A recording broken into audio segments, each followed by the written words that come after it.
Quit your following whining, content Baron. contains adult language and humor that is not suitable for viewers under the age of We're on 18. the air already? Viewer discretion is strongly advised. Yeah. Don't make us put you The in the views and dinghy opinions again, Baron. expressed during the following video content are those of the individual and may not reflect those of others.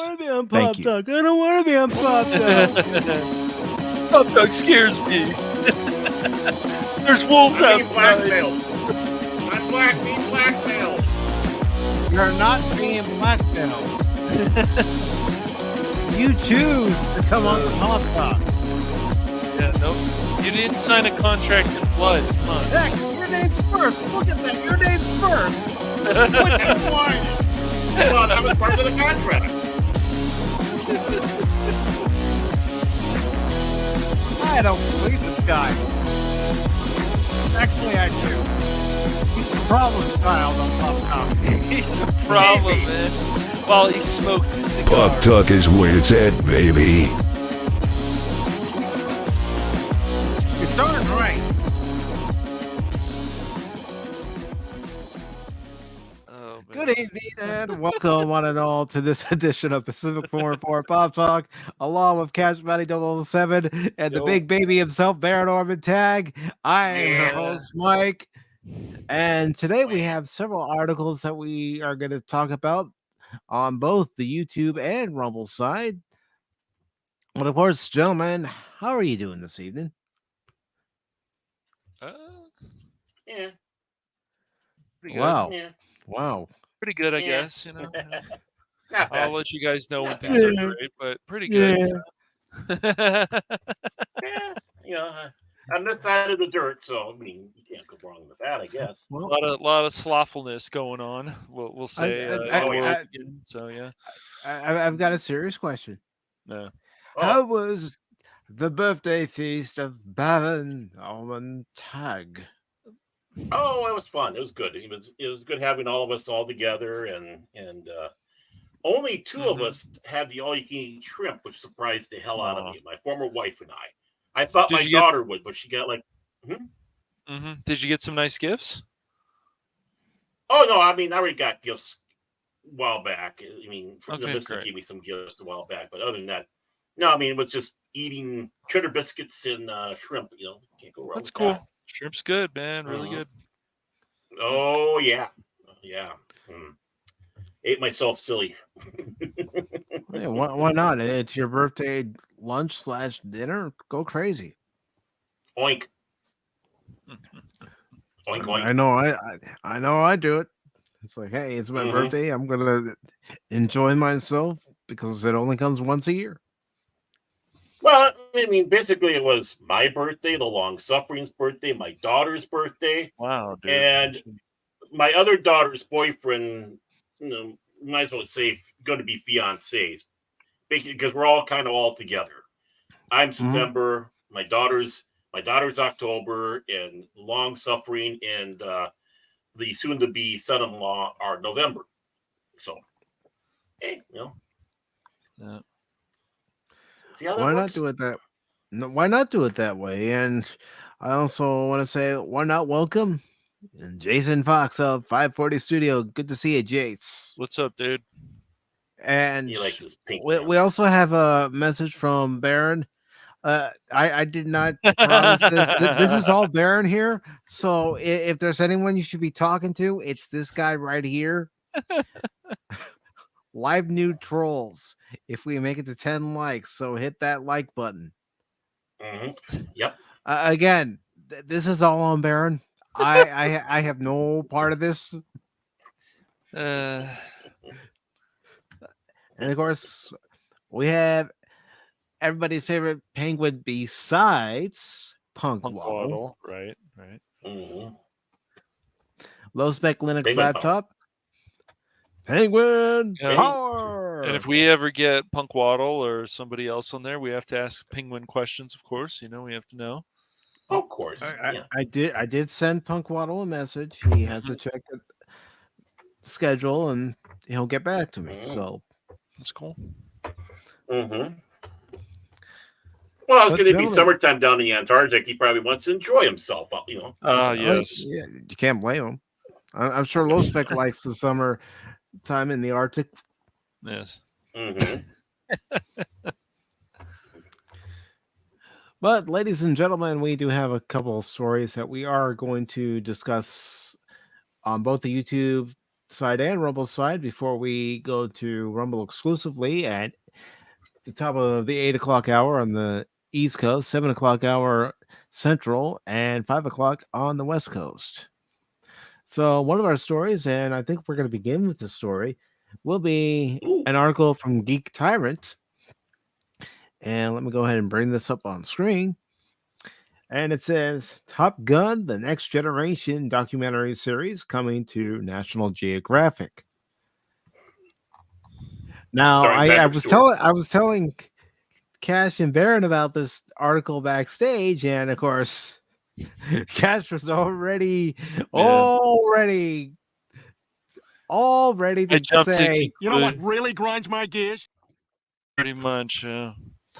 You know, well, at least they'll do this stuff. documentary. Yep. At least they'll do this justice and stuff, because National Geographic, sometimes they have a biased opinion. They never should. That's not what they were ever about, but they are owned by Disney as far as I know. So yes, as far as I know, they are still owned by the mouse. I still need to watch that Stan Lee documentary on Disney Plus. I heard it was actually good, and they didn't throw the man under the bus. I'd freaking hope not, but you know, I'm surprised considering it's Disney. Mm-hmm. Yeah. I mean, anything with Disney's name on it, you just can't help but feel you're going to be seeing this afterwards. It stinks. Really, I mean, honestly. You know. Here we go, and it starts. Hey, Phil, check out the description for the video. Tell me if you like what I wrote, because you're kind of playing along with it, it seems. Like you've already read it. I don't encourage him. Come on. It doesn't take much to encourage him. No. You can just say Buster Bars and he gets excited. Yeah, he pops a Buster Bar, if you know what I mean. You know? That's right. Yep. He says he did. Of course. He doesn't miss much. No, he usually doesn't. Phil McCracken. Yeah. So this article is written by Joey Parr, and it says Top Gun, the Next Generation documentary series coming to National Geographic. It says National Geographic is getting in on the Top Gun hype as they've ordered a new documentary series called Top Gun, the Next Generation. The series will follow a group of officers on the Advanced Flight Training Program as they look to become elite strike fighter pilots. The pilots will embark on flight tests, including landing on an aircraft carrier at sea, and they will be told through a range of Navy student pilots, following them in the air, in the classroom, off base, at home, before some of them get to fly the F-35C Lightning II. Oh. I want to see the training of jumping on the couch. Mm-hmm. When I was in my early 20s, this is the writer, I almost joined the Navy because I wanted to be a pilot. I never followed through with it, though, and now this is what I do for a living. The journey of life is weird, but this is the kind of show that I'd enjoy watching. Me too, and that's why I selected the article, because I thought, you know what, this would actually be a documentary I'd enjoy. Yeah, it sounds interesting. Mm-hmm. Tom McDonald, the Executive Vice President, Global Factual and Unscripted Content, National Geographic, said in a statement, excuse me, with so many millions of fans of the film around the world, I was immediately drawn to the series. These elite jet pilots are not only extremely accomplished and impressive, but all have very different stories. There I go. There's an E1. Mark that as an E1. E1. And for those of you who watch baseball, you know what I'm talking about. Yep. I'm the first baseman, and well, that ball just ate me up. With Nat Geo's exclusive Unprecedented Inside Access, this series promises to be an exhilarating, visually jaw-dropping, and fascinating journey into the intensely competitive world of elite flying. The series was created by Karen Edwards, who serves as showrunner and is executive produced by Tanya Shaw, and Lana Salah is series director. Well, this is actually something to look forward to. Actually, something that, depending on audience feedback, could receive a lot of praise. You okay, Baron? Yep. And I do want to say hello to Dempsey. Good to see you, brother. All right. I just heard you coughing, so I wanted to make sure you're okay, brother. Oh, yeah. Swallowed wrong. Yeah, I see that. His face is turning red. No, that's just natural. Just high blood pressure. Okay. Shit. So, guys, what do you think about this announcement? Top Gun Next Generation documentary. I'm interested in it. Yeah, definitely. If they do it right. Sounds interesting. I'm guessing we only need Spectrum or something. We don't need Disney Plus or anything to watch this. Well, if you're a Spectrum customer, I don't see why you wouldn't be able to see this. But that deal, even though the agreement's been made and everything, nothing's actually happened with it yet, has it, Cash?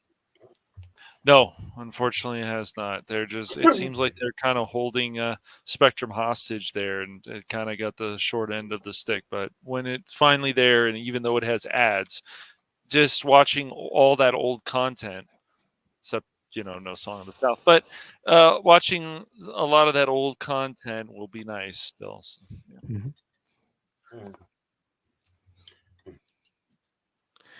I can say, as someone who grew up in the San Diego area and is very familiar with Fightertown, USA, I'm definitely interested in this documentary series just to see young trainees go through what they have to go through in order to be the elite of the elite pilots. Right. And yeah, it's not easy work. Being associated with the movie and also the flight school, that doesn't hurt it either. No. All right. So, any final thoughts on this before we move on to our next article? All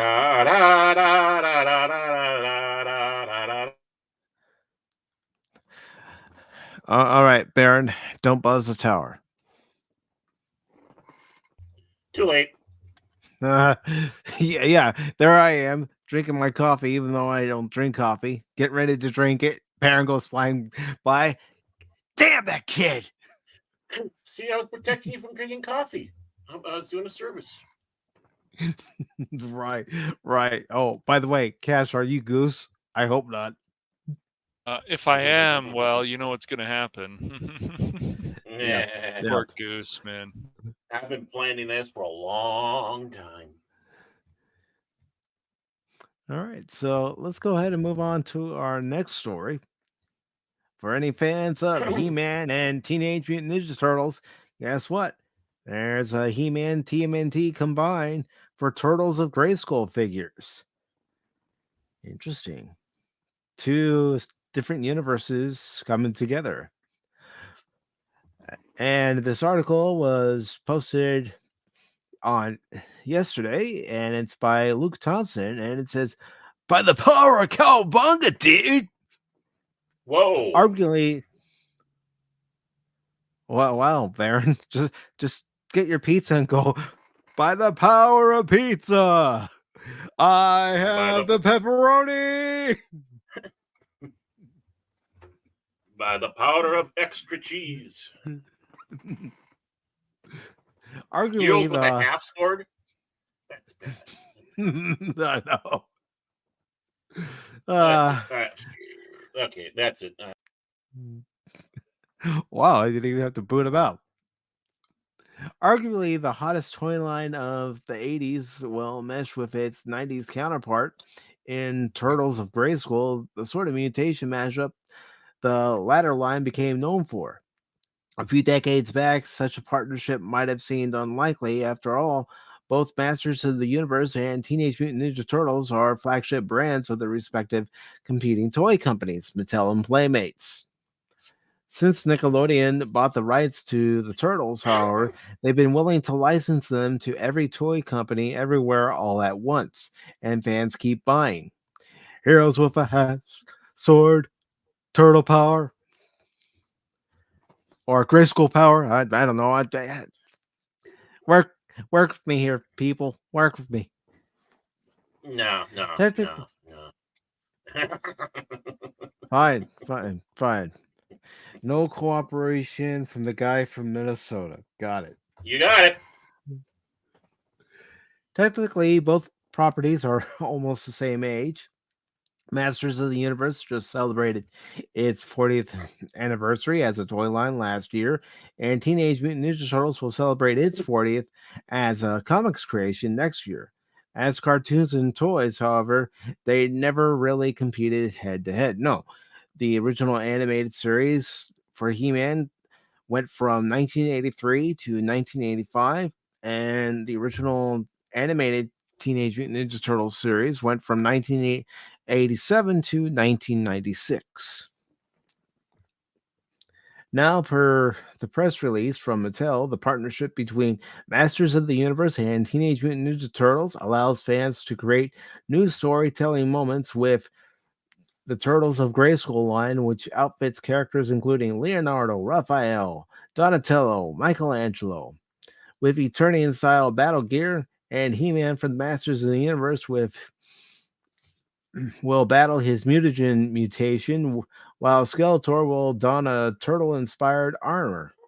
Merging these worlds, which are both narratively jam-packed with creative possibility, unlocks even more storytelling opportunities for fans across both brands. Initial images show the first 6 figures of mutated He-Man, Man-at-Arms, Crane, Leonardo, Donatello, and the hybrid villain Mousejaw.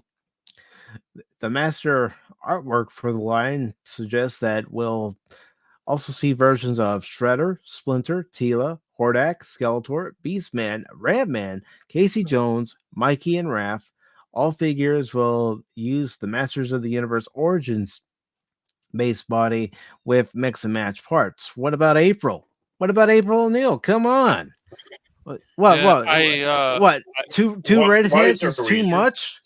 Speaking of Turtles, I hear even from Pops and Crit that a few other people, there is actually a plot with that Mutant Mayhem movie, but I'm still like, I don't know if I can put myself through it.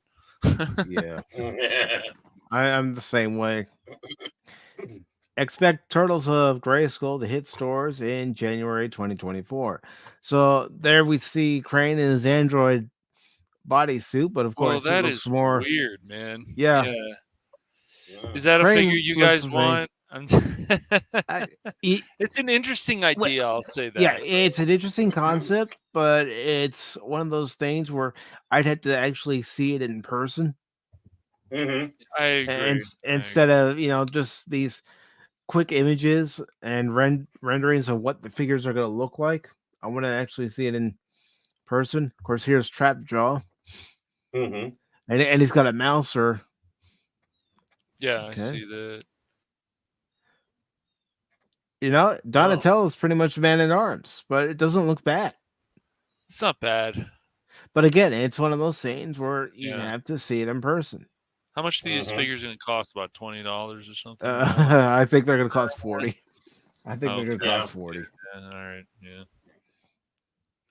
He-Man looks, how should I say this? Interesting? Weird. Yes. Yeah. Yeah. It looks like he's been using some funky steroids. Yeah, come on, give me them roids. Yeah. I mean, you could almost say he almost looks like Bane. A little bit. Just without all the other gear and stuff on his arms. Where's his sword? She's got a club instead.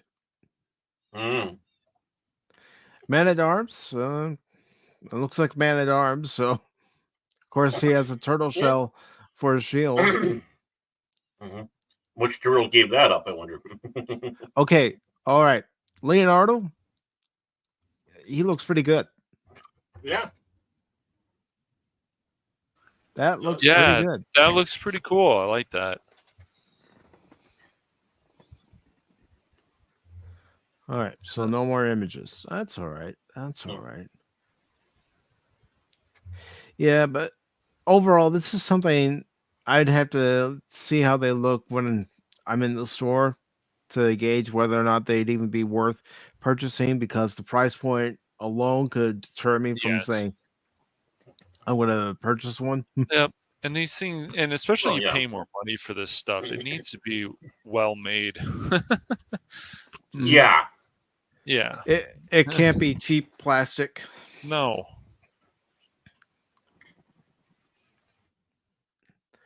It can't be anything where you pick it up and you go, yeah, this is going to break any moment now. Yeah. I mean, the quality has gone down so much. Mm-hmm. Yeah. And the prices have gone up so much. Yeah. I mean, even a couple of Transformers I recently picked up for my collection, it's like I had to really decide, okay, which one do you really want? Because, you know, $50, that's a lot for an action figure. It is. Well, again, they're not making toys for kids anymore. They're making them for adults, which is hurting trying to get that next generation in. Mm-hmm. I mean, all right, toys should be toys again. Make toys again. Yeah, they should be, but don't make them on the cheap. Make them good quality, so they still last even after all these years. I mean, I still have some of my original Teenage Mutant Ninja Turtle figures. Mm-hmm. I didn't want to get rid of them. It's like, no, I'm keeping these. And Jace has returned. Hey yo. Yes. Hey yo. Welcome back, Jace. He's back. He's back again. Jace is back. Tell a friend. Yeah. Let me go ahead, because I didn't post it on either side. So let me go ahead and post a link, and you all can take a look at those pictures and decide. But I agree with you guys that this stuff needs to first be marketed for kids and then adults. And the quality needs to be good, man. I mean, especially if you're paying like $150 or something for something like that. Like, the quality needs to be really good. Yeah. Not some crap. It does. I mean, cheap, and it's even in very unfortunate. Even in the Transformers community, you hear stories where somebody, taking the figure out of the box and they're being as careful as they can, and there's a piece that breaks off. Yep, it's not good. So, yeah, it is. It's real stupid. It's no point. You're paying some good money. I mean, I remember when I bought those Marvel figures; those things were well made. It's like, what happened to this quality? Some of it's still there, but it just depends who's doing it. Well, this is also how I look at it too. If these companies are going to charge you, an exorbitant amount of money for these figures, 50, 60, 70, 80, 90, 100 or more, then I want to see paint apps. I don't want to see any hollow I agree. points of the figure. Yep. I want a good, sturdy figure. I do too. I mean, we saw the one, like, they really went cheap with that, like, Mortal Kombat one for that collector's edition. It's like, why is it just like all white and it's not painted or anything? It was crazy. I was like, that looks really cheap for paying more money for a game for the collector's edition. I remember that statue I got from The Witcher 3. That was really nice. Yeah. So moving on to our next story here. Let's see. It's another article from Superhero Hype. What? And How long has this site you guys think have been around? A few years? I'm not really sure. I found them a couple of years ago, and I've been using them. Yeah. Whenever I see an article that catches my attention, or I'll read the article sometimes and go, you know what, I'll save this for Pop Talk and see what the guys think and think what the audience think. Yeah. Yeah. So, I don't think. Yeah, you do. Yeah, you do. Did you forget to think again, Baron? Do we have to turn that knob? Yep. Mm-hmm. Mm-hmm. So, you got it. Gonna go ahead and post the article link into the YouTube and Rumble chat. So this article from Superhero Hype was posted on Monday. It's by Matt Morrison. It says Sensational She-Hulk preview reestablishes superpowered Fight Club. Welcome to Fight Club. You don't talk about superpowered Fight Club. Right. There may be no talking about Fight Club, but there's plenty to say about She-Hulk and her Punch Club. Marvel Comics has released a preview of Sensational She-Hulk #1, confirming the informal meetup of heroes and villains looking to brawl is still going strong. Written by Rainbow Roll. Yeah, man. Rainbow Man. Oh, my God. Gets worse and worse every sentence. Rainbow Man. With we're just going to have a fight club now. The bad guys and the good guys, we're just going to have a fight club now, and that's what it's going to be. Yay, fight club. Yay, no fight club. It's going to be like Robo battles. Yeah, we're just going to go I'm going to find my stapler. Cash, I'm going to need you to move down to the basement. I need to find out about my paycheck. My paycheck, please. You look in your own paycheck.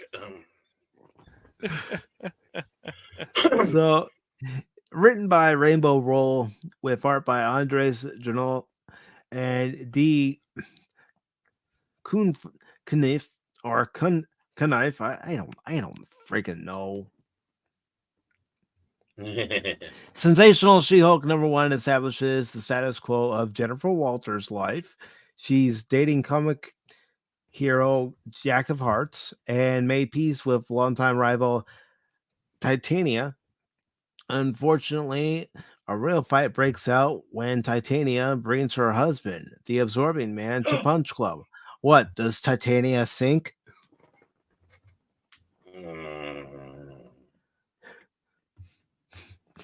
Too soon? Yeah. This irks the ever-loving blue-eyed thing. Check out the preview of Sensational She-Hulk #1 below. And there's the cover art. I told Baron and Cash before the show, I like the cover art.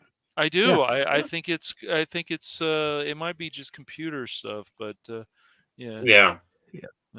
Uh-oh, we got trouble in here. All right, hold on. Yeah. I see him. DDOD. Hit Viper. I see trouble, man. Trouble, man. Trouble. All right. Sensational She-Hulk right here.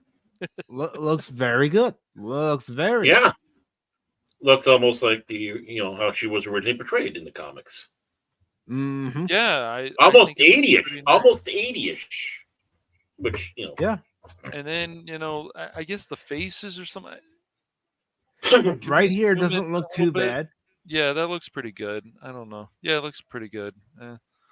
But then you get into these panels right here. That one. Yeah. What is he fighting? The thing part 2, the woman thing. I don't know what's going on there. So Titania. No, Mary I don't think so. Titania.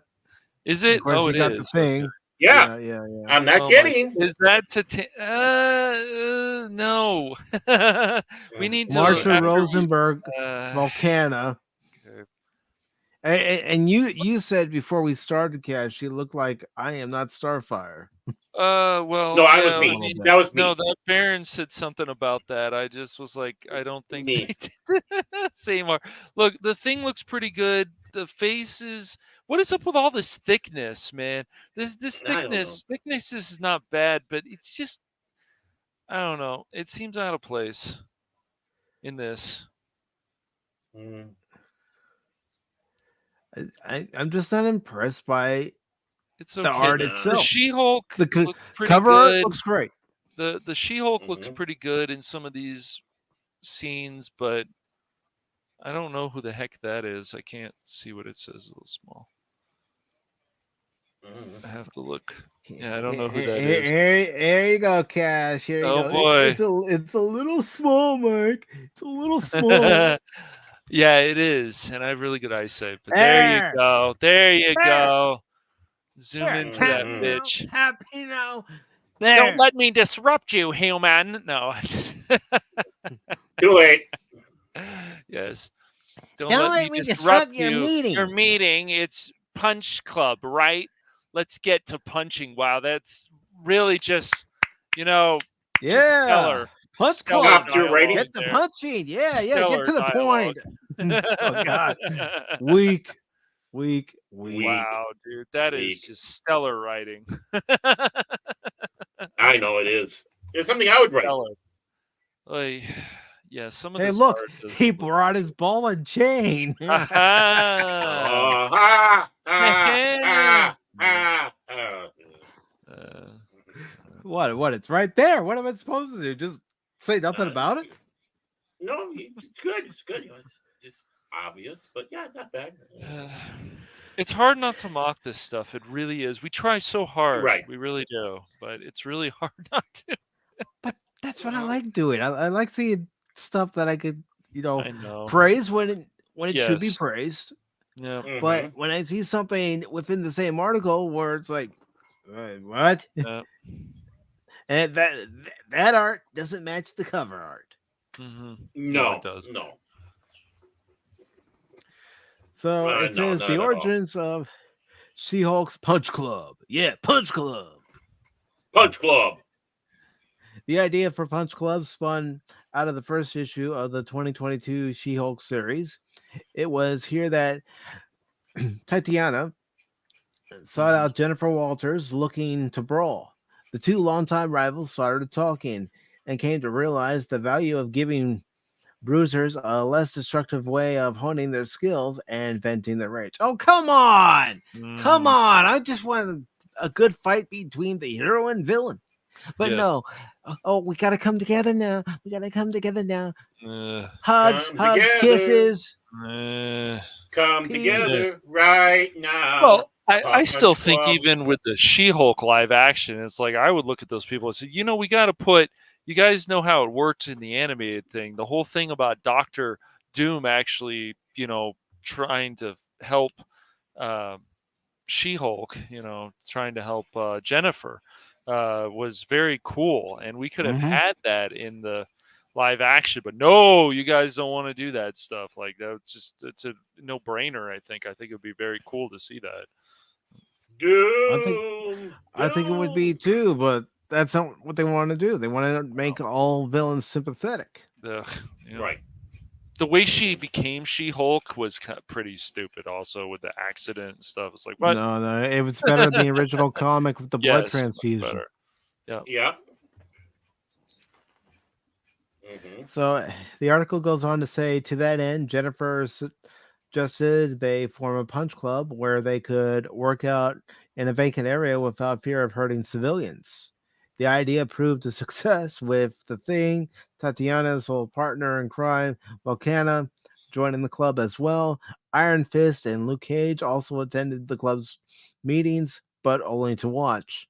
The Punch Club is an interesting idea that addresses a common problem in superhero media. It is often difficult for people with super strength to find a way to hone their skills safely. But that's the whole point of superheroes. God. What, does everything have to have a safe space now? They got to be misunderstood because you know why. Well, these superheroes always had a place to go to. Yes, to they train did. and practice. Mhm. Yes. Mhm. I mean, And having that's an nothing new. arch villain was great. What are we doing? I mean, if be the it formula Marvel, works, don't fix it or don't break it more or whatever. yeah. Well, I mean, it was, and that was the same way between DC and Marvel. They both had it where these people had their own places they trained out and worked at, whether it was as a group or individuals. No, That's just by why a lot yourself. of these Marvel shows are just such missed opportunities. Like, this is what happened with this character, and we can do this. And if you don't want to do this, we can do this, this, this, and this, and it'll still be more interesting. But they won't do it. Yep. They just won't do it. It's like, oh, well, we don't want to follow the comic. Okay, then you can do this and follow this and do this and make this character die. And then there's sadness, and then there's revenge, and all these kind of things that we've seen for years and years and years. Instead of this misunderstood crap and all this relationships that don't matter and all kinds of stupid crap. Yeah. It really is. Well, most importantly, if you don't want to follow the comics, then why are you in the comics? That's a good point. That's a very good point, man. Don't do the comics thing. Do something else. Come up with something. Because we don't have this live action stuff without comics. We don't have a lot of this stuff without some kind of source material, without these books, without these novels. Turtles didn't just start first, for example, as an animated show. It started as a comic. Yep. Exactly. 40 years next year, it'll be 40. Crazy. 40 years old with all these old turtles. Good thing turtles live a long time. Very true.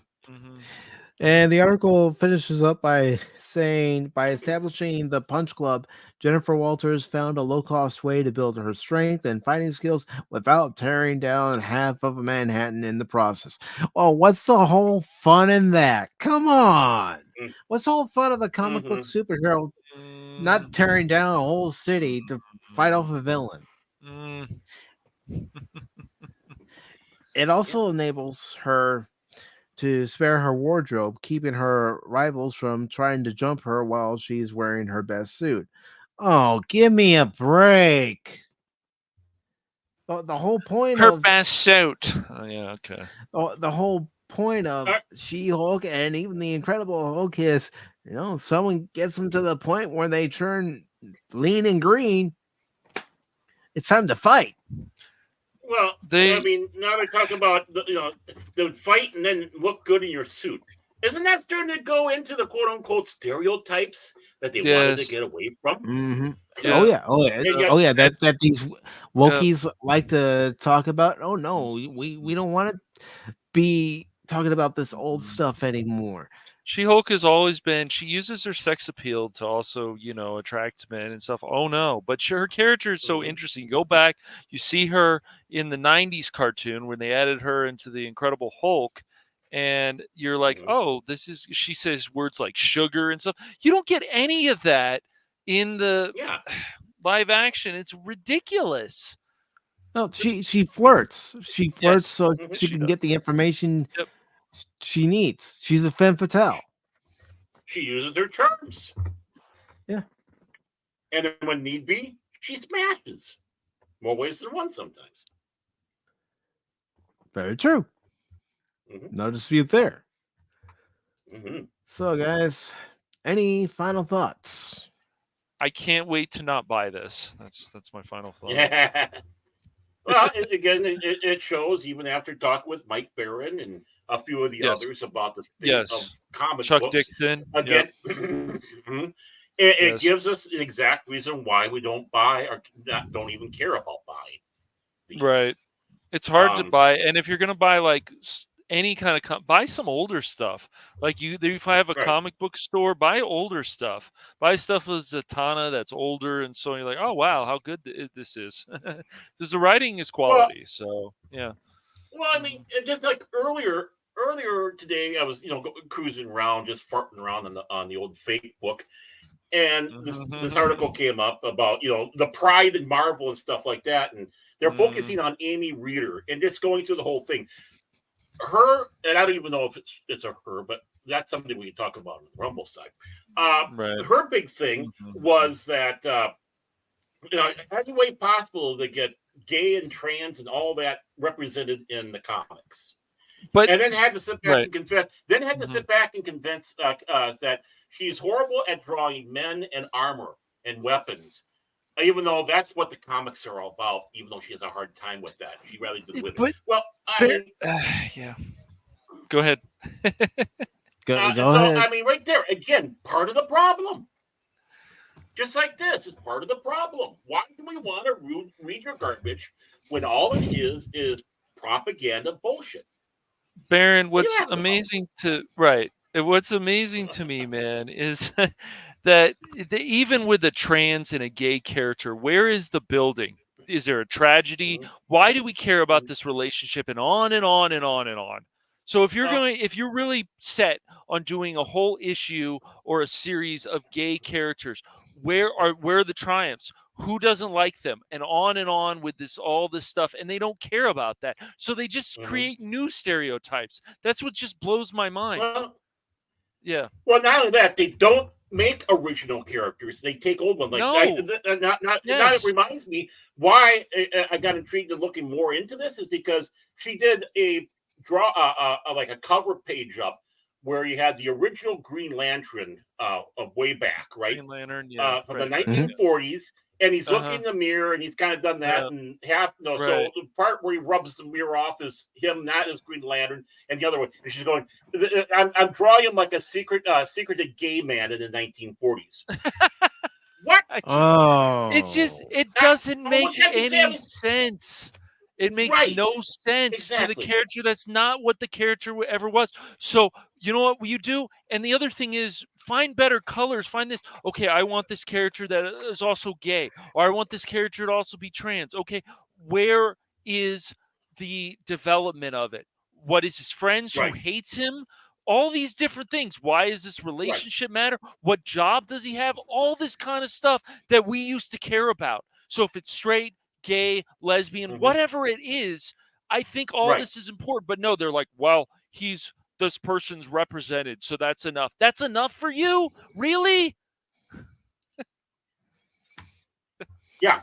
That's what it is. All it's about is who can we convert over. In other words, they never were, but now we're going to say they are, and then run with that and just push that, and the struggle they have being that. Well, superheroes already had a struggle. That was their alter ego in their superhero form. I mean, talk about a secret. Talk about a secret. They've always had struggles because that's part of their character. Exactly. Yes. Clark, it's funny. You're never around when Superman's here.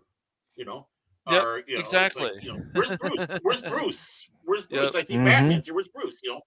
And that sort of thing. There was Where's Mr. Wayne? Oh, he's in his office. And no one even bothers to check his office to see if there's any sort of secret location because it's Bruce Wayne's office. Nobody goes in there unless they're called. Right. It's crazy to me. I don't understand it. I really don't. They just add new stereotypes. Yeah. Oh, we lost Baron.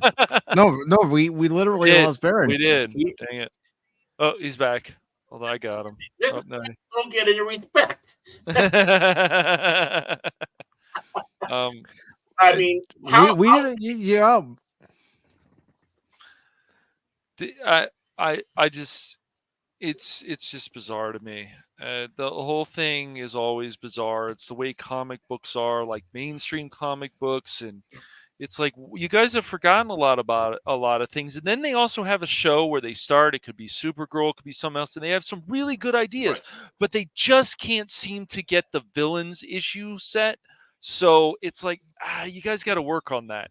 And then they sometimes get it right, and then other times they don't.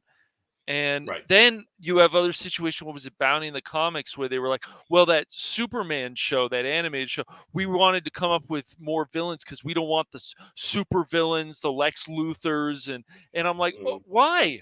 But those are already established Superman villains. And so the first episode, because Mike and I watched it with Crit, and we were like, "There's some things they're changing here, man." Crit, I can't get behind. I couldn't get behind the series. Yeah. I don't care if it was just one episode. Yeah. There were things about it I just couldn't get behind. And now people are saying, which I think is funny, and I saw comments and bounding the comments of the article, which was, oh, well, now if anything, Clark needs to be afraid of Lois, because I guess Lois is becoming more popular, and then people are like, oh, well, Lois could fight the villains. No, that's not her character. No. Why would you and I could see them doing that nonsense. It's just like, no, guys, no.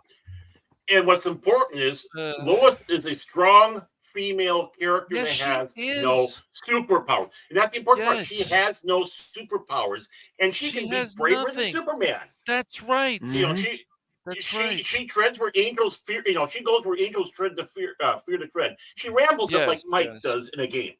I mean, let's face it. You're damn right. You're damn right. Right. Well, look, and it's also her haircut, and you can say what you want, and it's personal taste, but it just to me looks like a little bit of a boy. That's right. I said it, YouTube. Well, it looks like I don't know. I don't like it. I don't think it's a good choice. Lois has longer hair. She's okay. And when she did have shorter hair, it was a nice hairstyle, and she did have shorter hair for a little while, but it was a nice hairstyle. It wasn't one of these shaved, half shaved off. I am woman, you hear me. You do this to men too, and it's like, no, it doesn't. It looks weird. Stop it. And Lois doesn't need to have a haircut to show that she is a powerful, strong woman. That's who she is. It's a pet peeve. Sure, it's nitpicking, but it's like, why are we doing this? This looks cheap.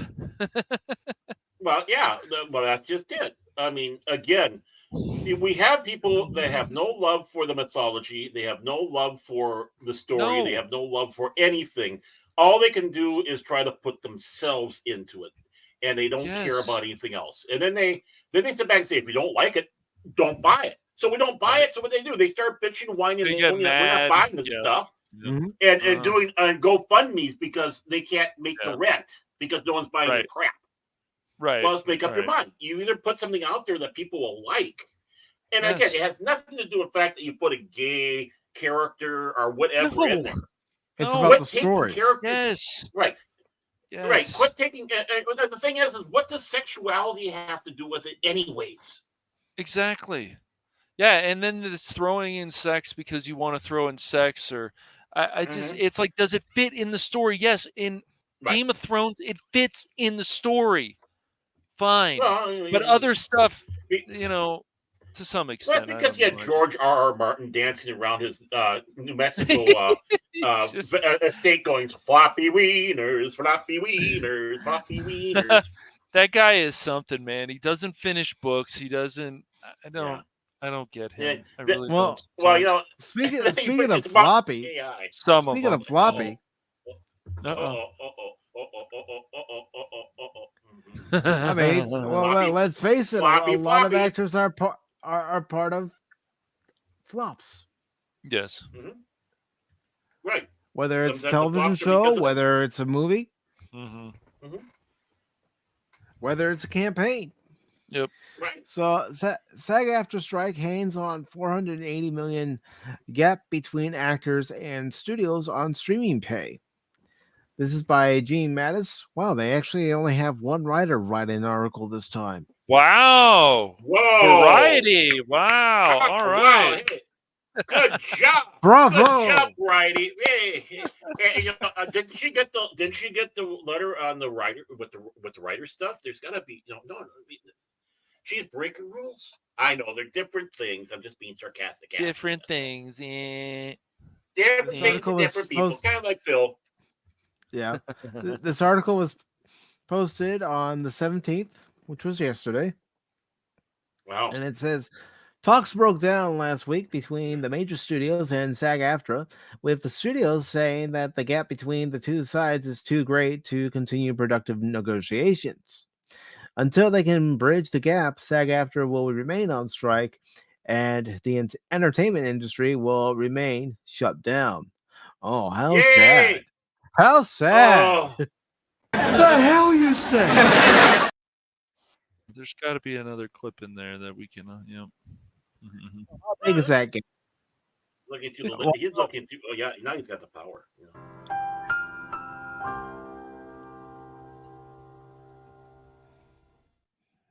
I think this one will fit too. How about no? Okay. Yeah, that does. Well, I was. We don't have the data laughing anymore. Data laughing no more. That would have been a great one to have. No, I took that down. I tried to, Oh yeah. not I mean, not keep some of the ones we don't use all that much. Yeah. Yeah, and we don't use that one that much either. But this would have been the perfect time for that. I know. I mean, basically, maybe we can sit back and say that. That's the dumbest thing I've ever heard. That works. Yeah.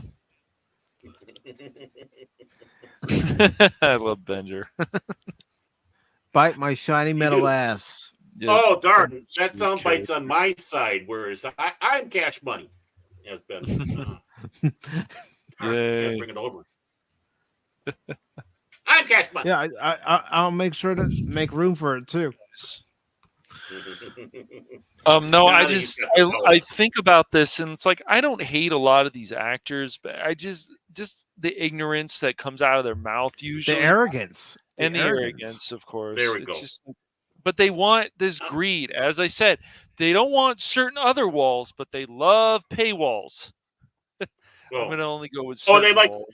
And they like walking around where they live too. It's like that's right. That's right. Oh no, Yep. It's like back in the 80s when Phil Collins was making a big deal with with the homelessness and all that. So a bunch of the people went onto his land in England and started setting up tent villages there, and he sent the police in to get them off the land. It's like, you got that land, you're making all the statement. They thought they were welcome. Right, Phil. I mean, I love your music, but I'm sorry that you're not in good health right now. I really am, but really, you're a putz when you did that. It's not smart. He's not in good health. Money in mouth. Wow, I haven't looked. No, he's not. No, he's not in good health at all. Unfortunately, he just did his last concert, and he couldn't even stand. He had to sit through the thing. That's he was with, that's what I heard about Genesis. Yeah, he and Genesis. I think that was the last time. And I do want to say hello to Admiral Teague, who is over on the Rumble side. I don't hate him. I pity him. Hi, Teague. I mean, I don't hate him. I have pity for him. Yeah, pity. Yeah, it's like you guys are just so. They also want to stay relevant, so I think if they say this stuff from Linda Carter, different people, it's like, look, you've had a good career even after Wonder Woman. What are you doing? Why are you saying some of these things? It's just. Oh, I think Linda Carter's always been kind of a bubble off center all her life because through you listen to what she says and all. It's like, boy, have you ever thought about looking to see if you're bipolar or something? I mean, beautiful woman, not the greatest actress, but boy, she made a great Wonder Woman. I mean, definitely good, nice eye candy. And she had a lot of nice things to say about her co-star when he passed away, and I thought that was great. They did work together. Lyle Wagner? Yeah. Oh yeah, except they didn't actually get along well together. They really did. Get along together on the set. She certainly had nice things to say about him when he passed away. So. They might have made up, or you never say probably he killed the dead, stuff like that. Oh, really? Those two did not work too well together, then, huh? No. I think part of it was differing political viewpoints was one of the things, and and some other stuff. So, I think that was kind of the problem, but. Again, Lyle Wagner, talk about Mr. Pretty Face, right? He was a handsome man, and here he is on Carol Burnett, and he had a sense of humor. It's like that man was something else. But just like Low Spec says, and I don't even hate them when they open their mouths. I just kind of I have pity for him. I just roll my eyes. It's like, are you that freaking ignorant? Are you that? I mean, Chris Evans, people, the Mark Ruffalo, the George Takei, which it's like you haven't had a bad career overall, man. But what are you doing? And going back to the Amy Reeder thing, which I think is in line with this one. they're sitting back saying, well, how do you become a better writer or whatever with comics and such? And it's like, well, it's simple. Surround yourself with people, with like-minded people. Start doing some research. Start coming up with some interesting ideas. Well, but that's I know the what you biggest mean. problem, though. Yeah. They're sitting back and promoting like-minded people, which means you're in a bubble. Mm-hmm. You don't have someone coming forward and giving you another side. You're not getting yourself the inclinations where they're willing to cut each other down, not out of spite, but to help build each other up, saying, this really sucks here, but you're doing a great job here. But again, a different view. Yes, you need those different viewpoints, and then you all need to agree. That's why having too many writers or too many people on a project, it can be a problem. Unless they have different how many jobs. times, especially nowadays, are you watching a TV show and it has 4, 5, 6, 7 executive producers? Mm-hmm. You only need like 2, maybe 2 or 3. I don't know, maybe even less than that. Well, one person was sitting back saying why The Watchmen was probably one of the greatest comic series ever made. It was political, right? Yes, it was political, but it was done in a way that wasn't preaching to you or telling you how to think. No. It was making you think, which unlike what you're doing today with comics and Hollywood and the actors, they're telling you what to think, not going out there and making you think or giving you something to think about, or giving you a question to ponder. Both sides. Yep. Right. Yeah. Oh, right. And that's the big problem. And as crazy as Alan Moore was, he did a brilliant job of that with The Watchmen. He really did. It's a great series. If no one's read it, read it. It's a good one. But that is night and day. When you have someone that wacko that's able to do that, and with the intention of making you think, compared to these Looney Tunes running around going, let's be in a bubble and don't let anybody else in. If they don't like us, so they don't have to buy our stuff, then we'll whine and cry that our stuff not getting bought. Why do you buy my book? Because you told us not to buy your book. If we don't like your politics, don't buy your book. We should be getting great Marvel shows. We should be getting stuff like more on the level of Agent Carter or even like Agents of S.H.I.E.L.D. Even if some people have problems, there's a lot of good story in there. And Coulson is a great character, but they don't care about this stuff. I don't know. It's a mess. They go off on all these different directions, and then they have bathroom humor that doesn't need to be there, and all this stuff is stupid. Then they're trying to say, oh, these are the only people who built America, like they did in Winter Soldier. I'm not going to go into all the details about that, but it's stupid. Stupid. It's just like we were saying when we were watching Picard season 3, Cash. Why does there need to be an F-bomb in the series? There doesn't. It's just so out of place of where it is in the show.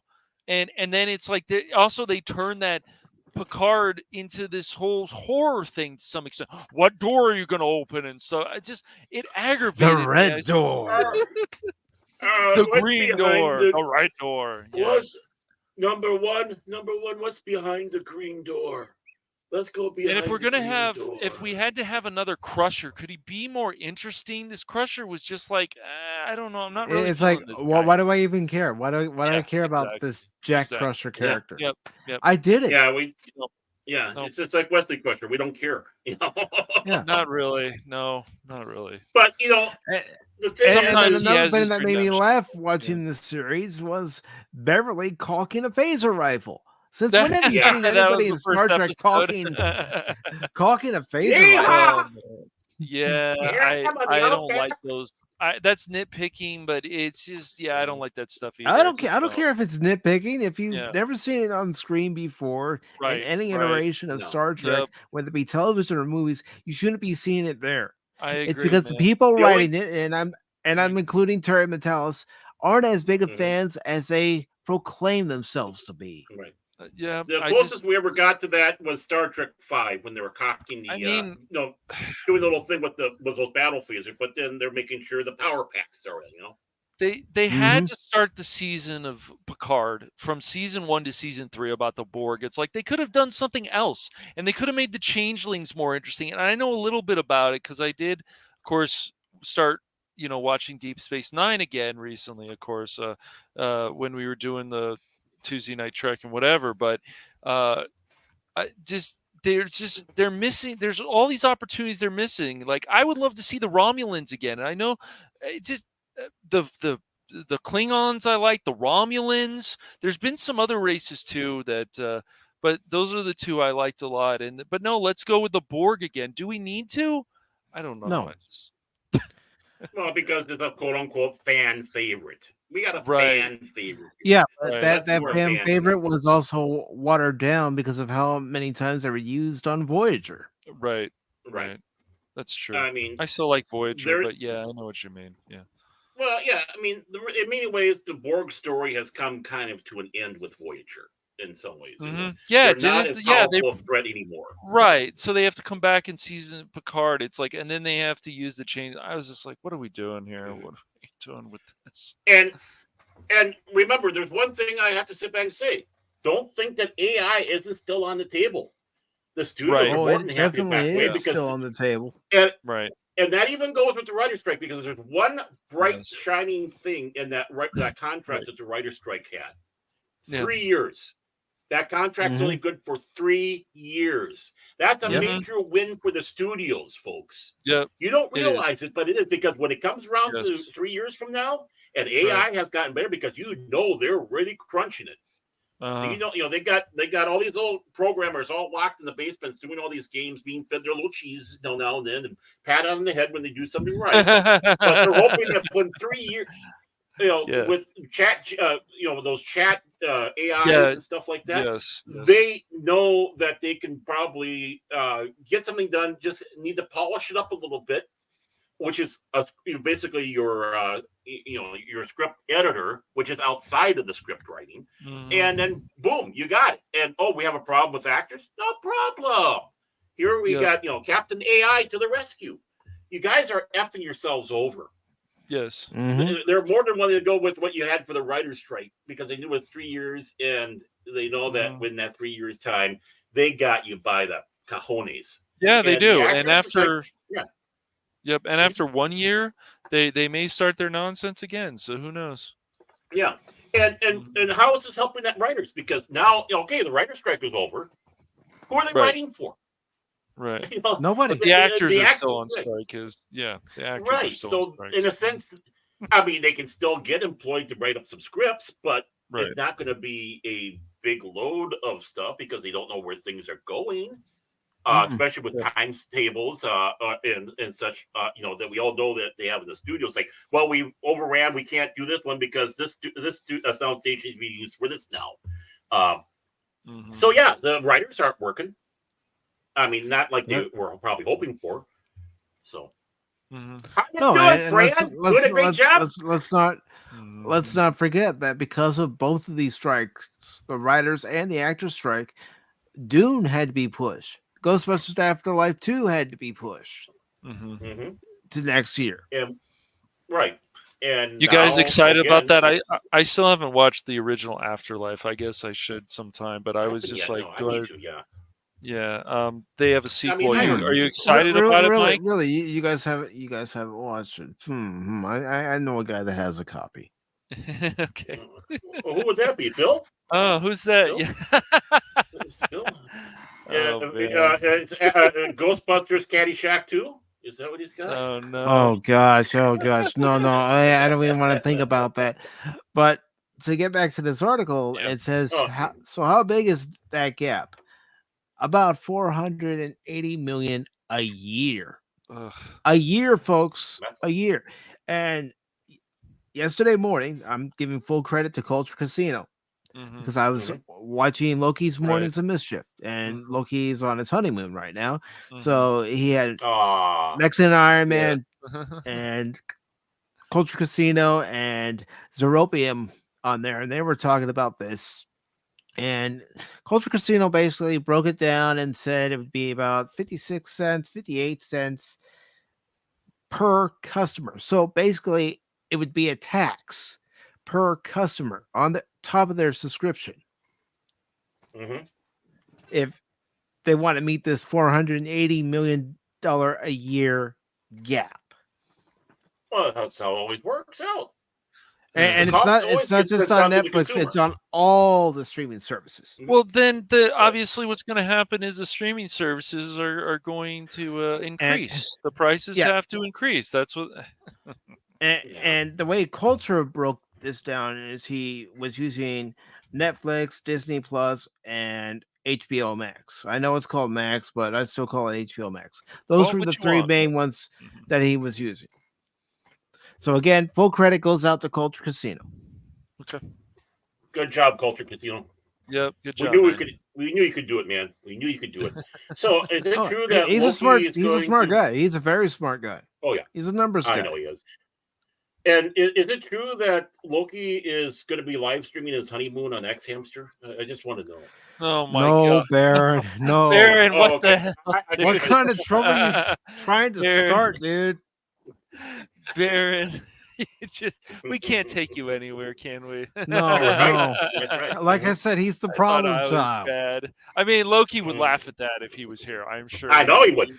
I know he would. That's the only reason. That's the only reason why I told this joke, because he would have found. He probably would have been the one that found it the most funny. Oh my gosh, yeah.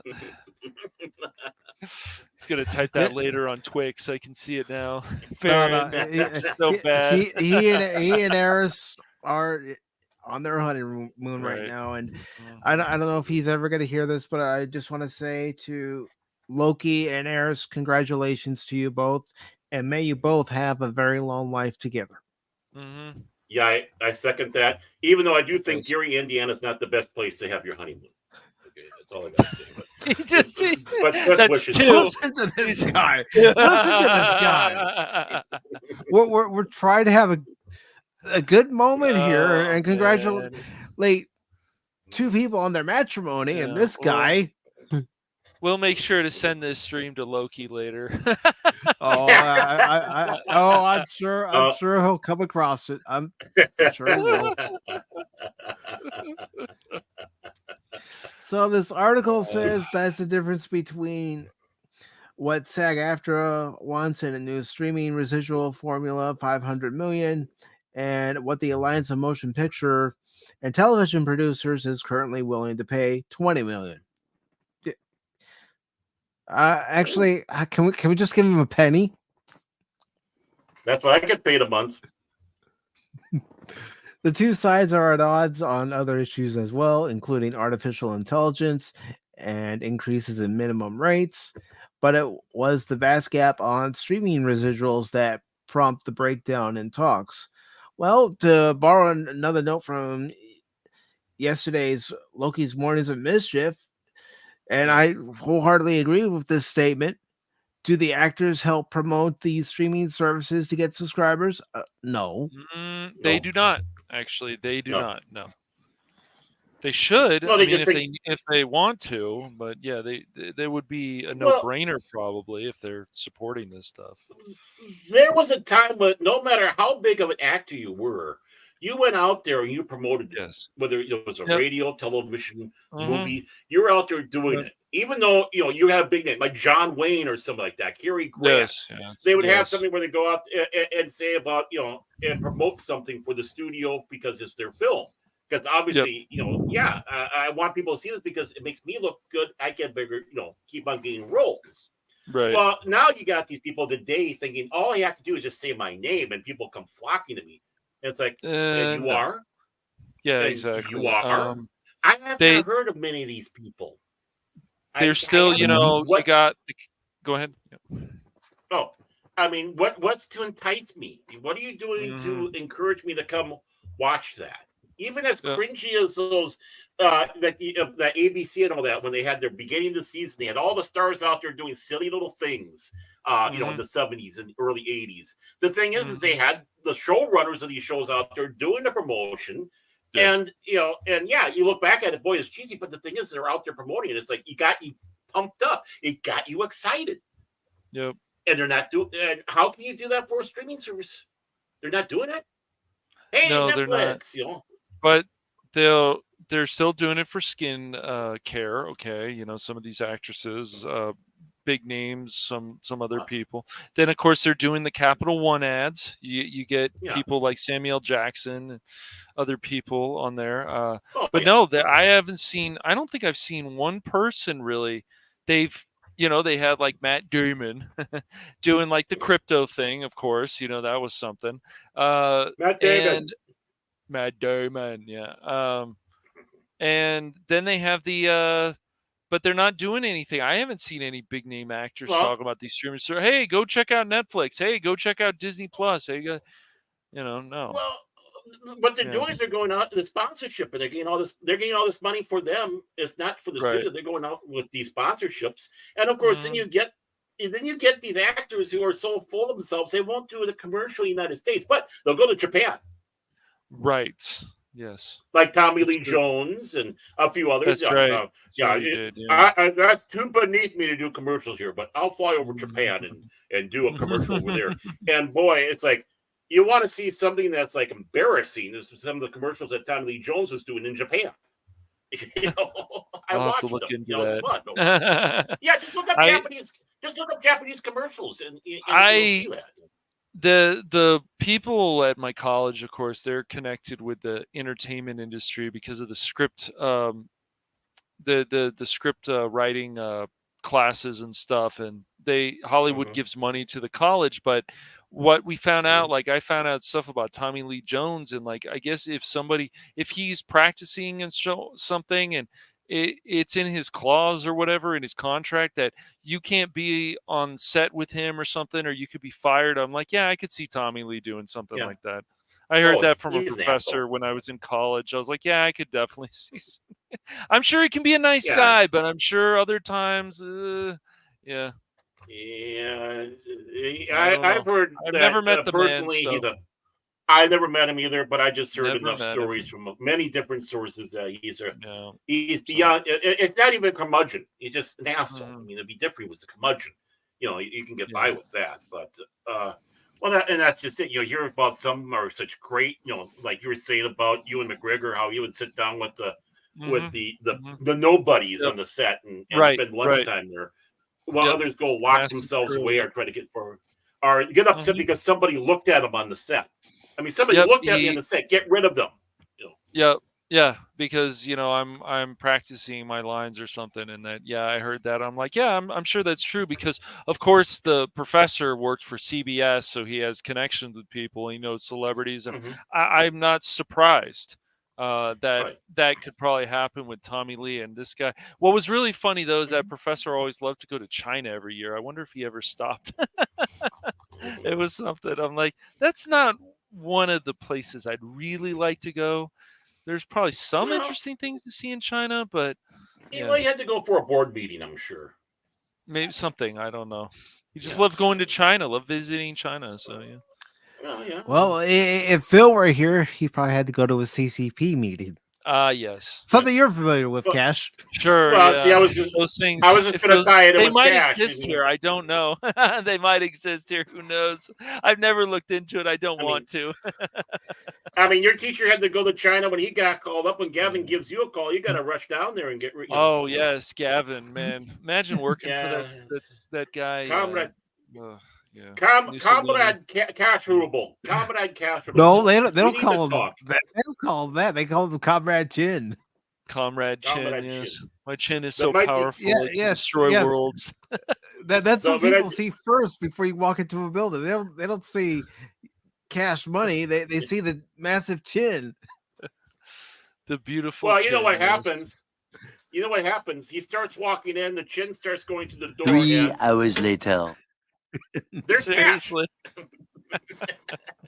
We should probably get back on topic. Oh, come on, we're having fun. I know. But anyways, the article said, well, we having fun at each other's expense. If I'm not here, you guys have fun. After all, you guys like to raise a certain flag when I'm not here. No, never. We don't do that, do we, Baron? No. Oh, woops. I didn't. Who did that? That was Mike. Baron Mike. I'm just saying, we like to have fun at each other's expense. It's like I told you I wasn't going to have fun at your expense on Sunday, and you said you'd be disappointed if I did it. I wouldn't. Yeah, I would. Be. Oh wow, it came back. That's weird. I don't know. Okay, well, that's weird. I see what you did there, Cash. Don't think I'm not watching you, Cash. You don't know I can didn't. Baron could have done it. Privileges, Cash. Baron could have done it, man. Yeah, exactly. Hands off the keyboard. Hands off the keyboard. Hands off the keyboard.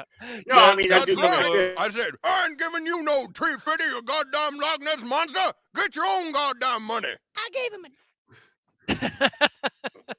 And that's what the studio's saying to the actors.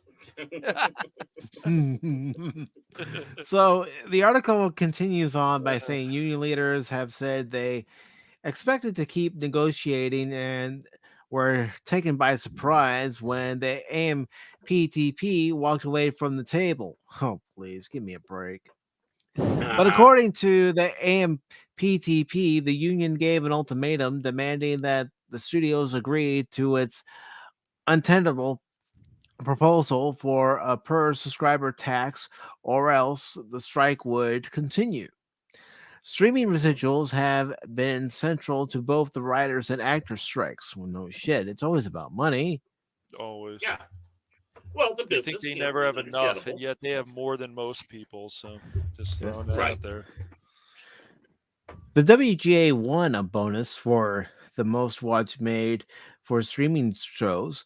The WGA was able to establish the principle that successful shows on streaming should pay more. But to do that, it was willing to settle for a relatively small amount of money, around $5 million a year at the outset, according to sources. The WGA did not respond to a request for comment. And it's something that we had brought up when we were talking about the WGA coming to an agreement. You know who's going to be paying for all this in the long run? It's the subscriber base. It's the customers. Right. Yes. Right. And also, if you're going to raise your prices, give us a good reasons. Don't make excuses. From PlayStation to Netflix to whatever it is. Just stop making excuses about it. Just be honest about it while you're raising the prices, and stop this bullshit beating around the bush crap. Yeah. Well, and we're not even going to talking about commercial shows. You know, stuff that's on CBS, ABC, NBC, USA, all that. You know, how does that affect their? And now, does that mean they're going to have to put more commercials in? So now we're going to have only 40 minutes of a show, or 35 minutes of a show, and 25 minutes of commercials. You know. Yep. Yeah, I mean, we're already inundated with commercials left and right. Now, because of greed, and that's what it is, greed, we're gonna see more. We're gonna see more in one way or another. Whether it's on network television, whether it's on streaming, we're gonna be seeing it. It's gonna be affecting our wallets, and it's gonna make people decide, okay, do I really need this streaming service? Right. And honestly, tell me, what is more apt to happen when you turn on a TV and it's going to like a network? Is it going to be more chances that the moment you turn the TV on, you're going to see the show or the commercial? For me, when I turn the TV on, what's the first thing that greets me? A friggin' commercial, because they're in the middle of their big, huge, giant commercial break. Yeah. And you go to the next channel, the same thing. And then it's like, okay, you know, okay, now I got to sit through all this before I can get to the show I just turned on to. Instead of the first thing that grabs you is the show, which it should be. The first thing you should see is the show to draw you in. The commercials don't draw you in. No, the commercials are just there to help pay. Pay the bills, or whatever. The said show on the said network, and right. So it goes on to say SAG-AFTRA is aiming significantly higher. The Guild has proposed that each streaming platform should pay 57 cents per subscriber per year. Duncan Crabtree Ireland, the union's chief negotiator, has said the sum amounts to less than a postage stamp per subscriber. Even so, even putting it that way, what they forget is that this is going to be happening not just per year, but that 57 cents is going to add up very quickly when you pay monthly subscriptions. Okay. It's already a ridiculous price for Netflix. You know, And who now wants to pay $30 for a streaming service? Ugh. No, we've got away from just cable because of that. Is that Yeah. is that like each month then, or we talking about 3 months, or talking about 6, or It's Well, they say a year. ridiculous. Yeah. Ugh, But the thing okay, is, well, is big thing it's is gonna get now, more okay, expensive, right? let's get into the other murky waters. How many subscriptions are actually being paid for? Right. How many subscriptions are part of a special or a deal? I got the new iPhone, so I get this for a year free. Right. Or, I got, I bought this, or I got this package plan. So now I get, Netflix or Hulu or Max or whatever it is. Right. How many people, these subscribers, are not paying for this legally, mind you? Right. And so it's, deal. and I mean, they're already cracking down on password sharing. Yep. How many people Yep. like they're not doing?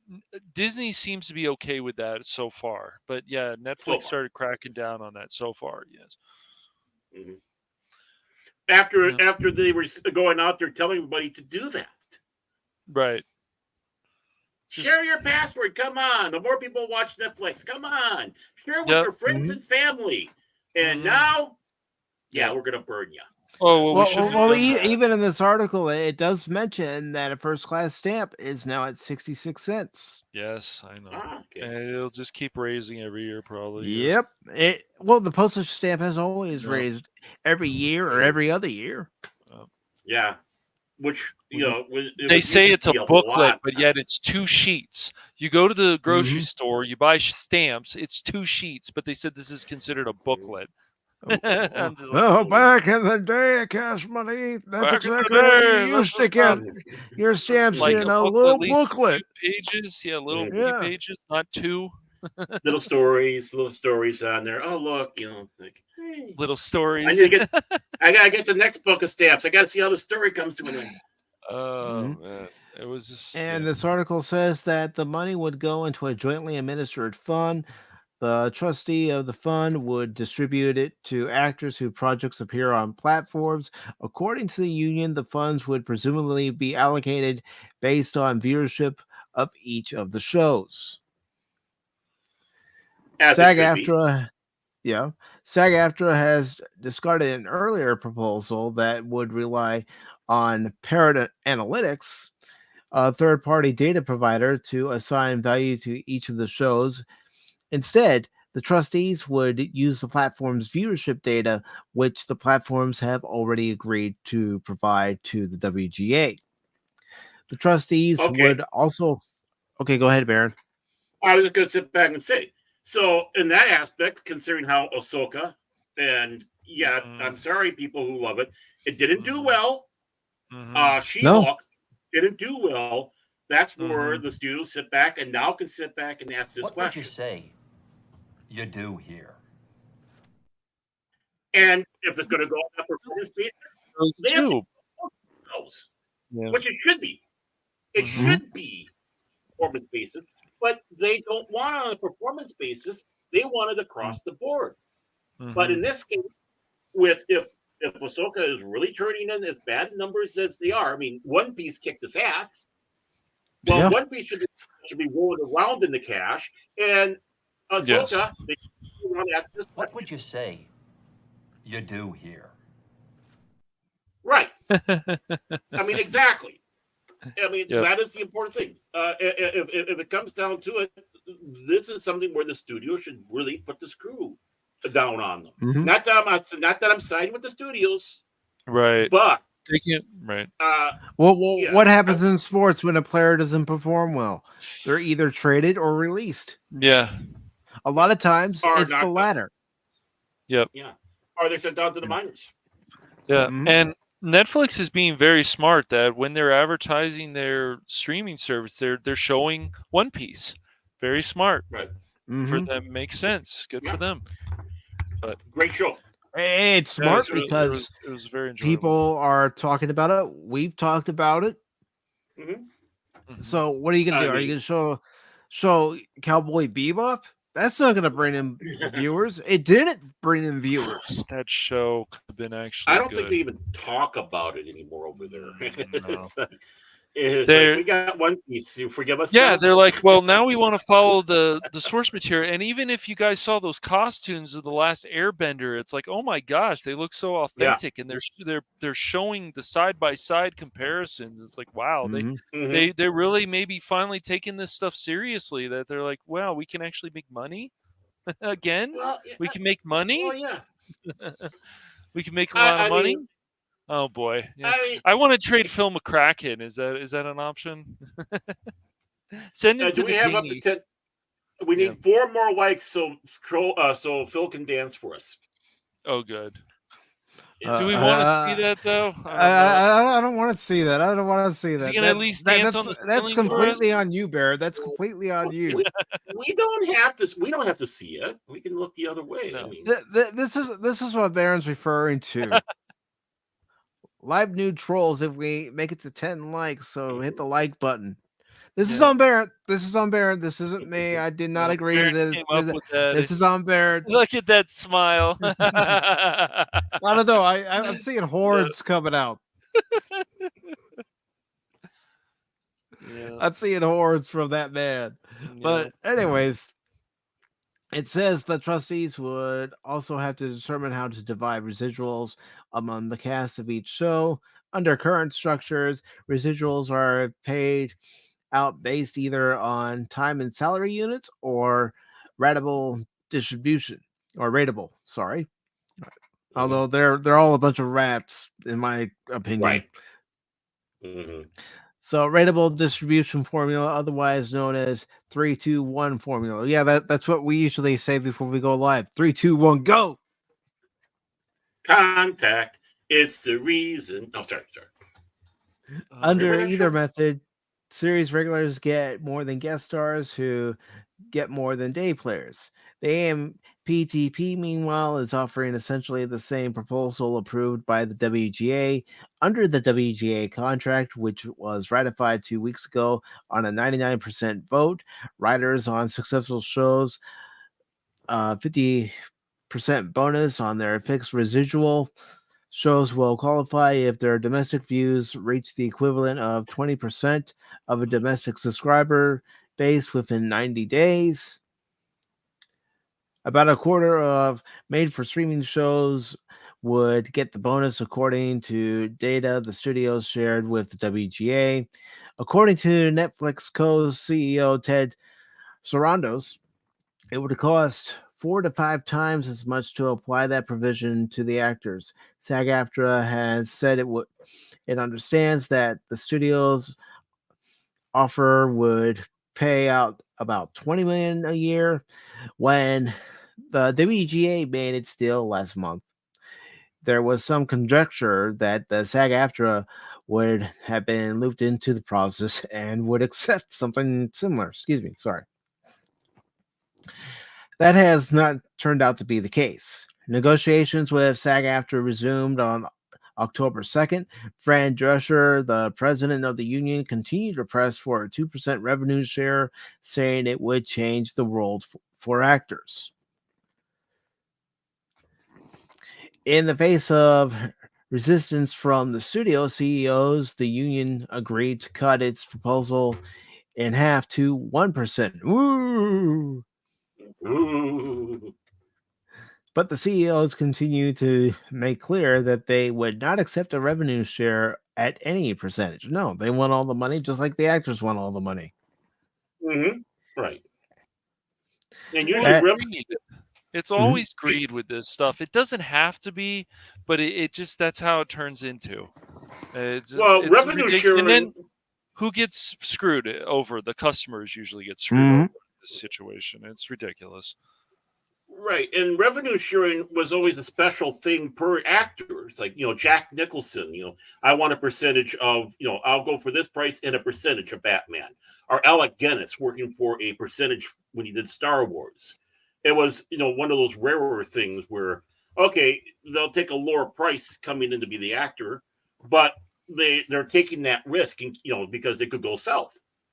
I mean, Alec Guinness, I'm sure, didn't think that Star Wars was going to be as popular as it was. He came out like gangbusters. Give me money, George. Give me money now. Give me more money, George. It's not enough, George. Give me money. You will give me money, George. You will do it. Man, yeah. Use the moolah, George. But yeah, when you had the revenue thing was never across the board, and nor should it be. It's a negotiation tool. It is, and it's a gamble. It's both a negotiation tool and a gamble. Both sides are gambling, though, there. Right. Exactly. The studio is hoping that they'll make money off of this, and that this person will come in, and the actor's hoping he's going to come out ahead like gangbusters. I mean, either way, if it goes out right, everybody wins. And why should streaming services also go up in price when a lot of the new content is some of it's cool, but I still say the best thing about the streaming services are the old content, not a lot of the new content. Besides, stuff like One Piece that a lot of people enjoyed, and yeah, I mean, a few other shows. I think people liked Squid Game pretty well too. I think. Yeah, I haven't watched it yet. I never watched it when I had my Netflix subscription, so I don't even know what it is. It's something to do with squids. That's all I know. It's a show from South Korea that gained popularity when it was on Netflix, and it's outsourced to them. I guess Netflix didn't really have anything much to do with it. It was just more distribution. Yep.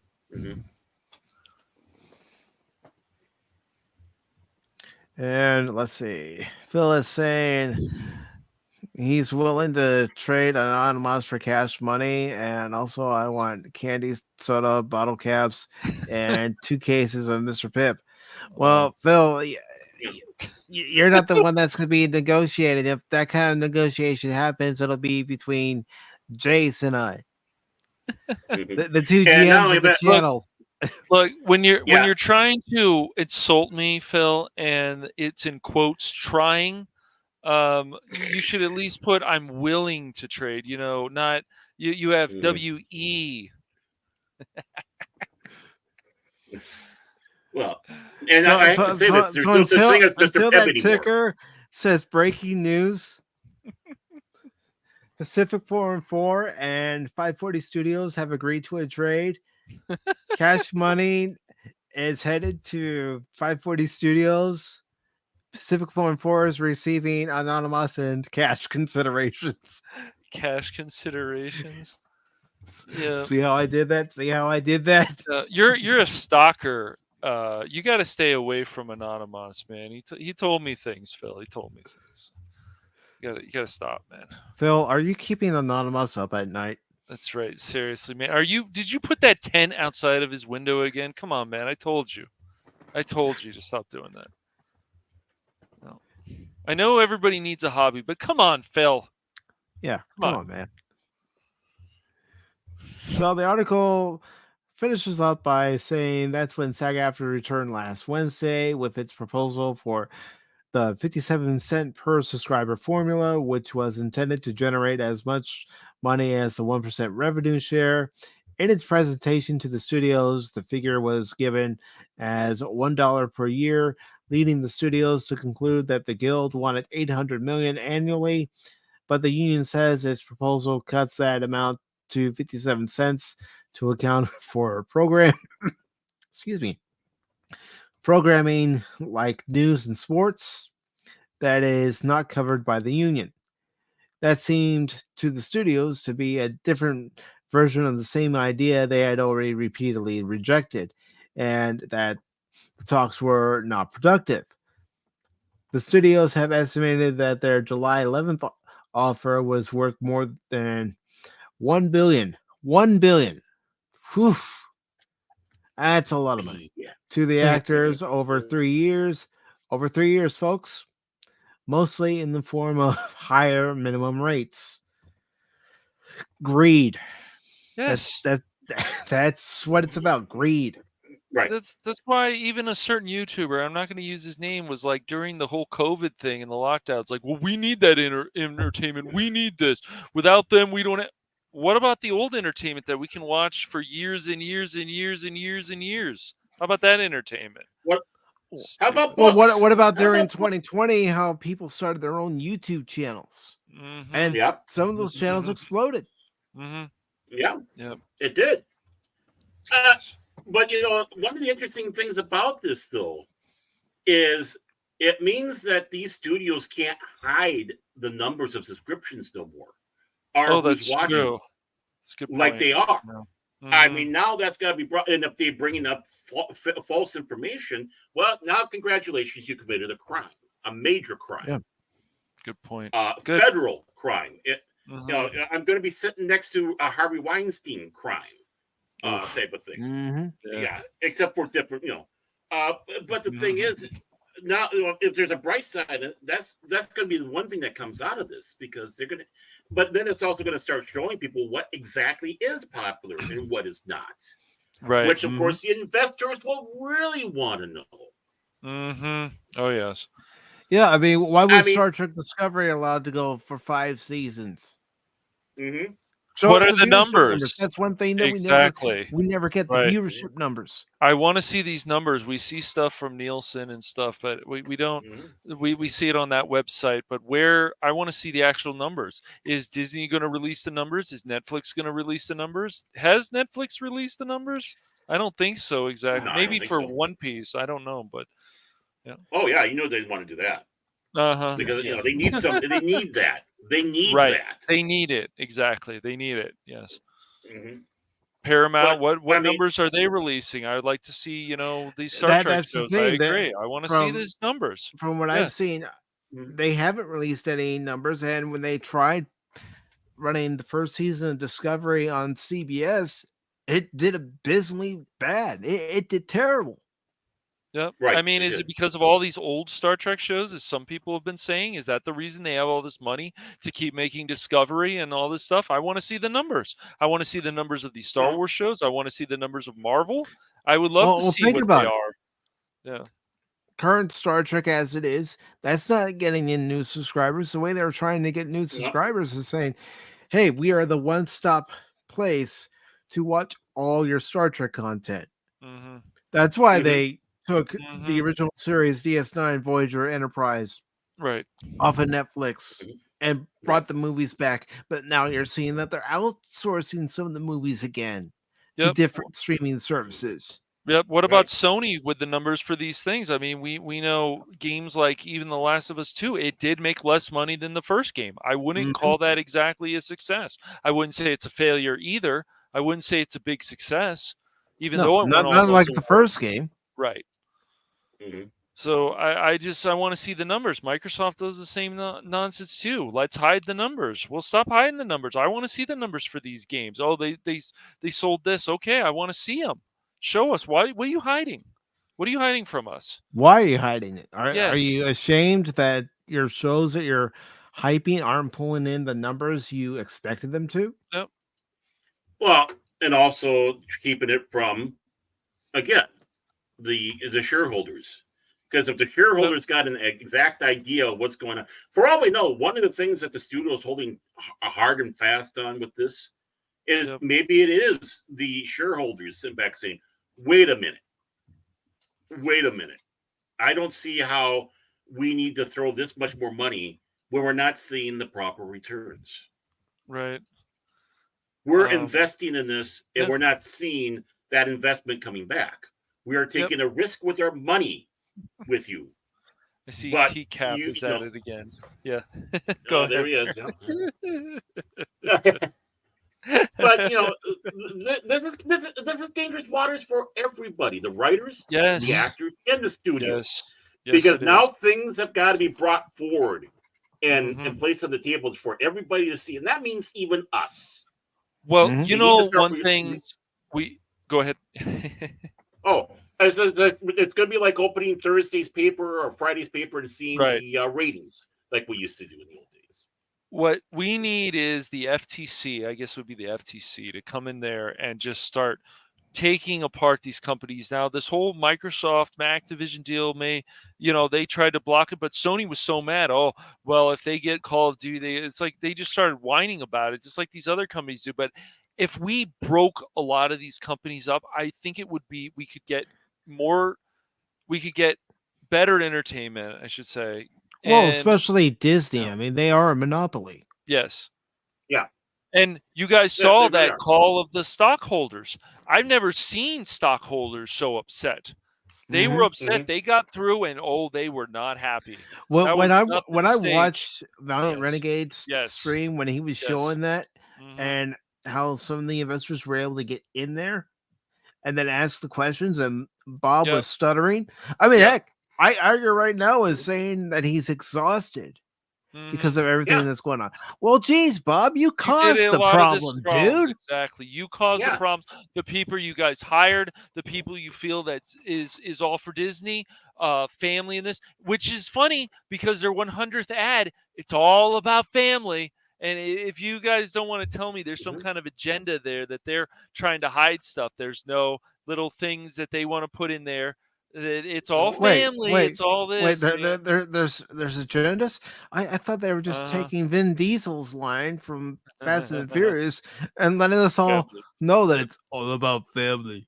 It is. Oh, fuck The hell you say?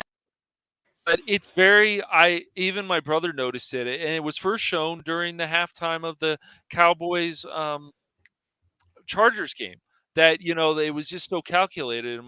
It's like they're not going to show any woke stuff on that. Nope. They're going to make sure that ad is all about family and this and that. It's all calculated, guys. That. Right. Yeah, you Well, know what? TFC is right. It's all family means something different in West Virginia. That's true. I was trying to avoid that. I really was. But okay, so I'm glad somebody else went there. But Come on, I'm sorry. we're just trying to have fun. If you can't laugh, well, I know. No. I was hoping somebody else would take it instead of me for once. Usually I'm the one that's doing it. But it's about me. Me. If this is tiring you out, Bob, maybe you should get out of this job. Sure. Maybe you shouldn't have come back.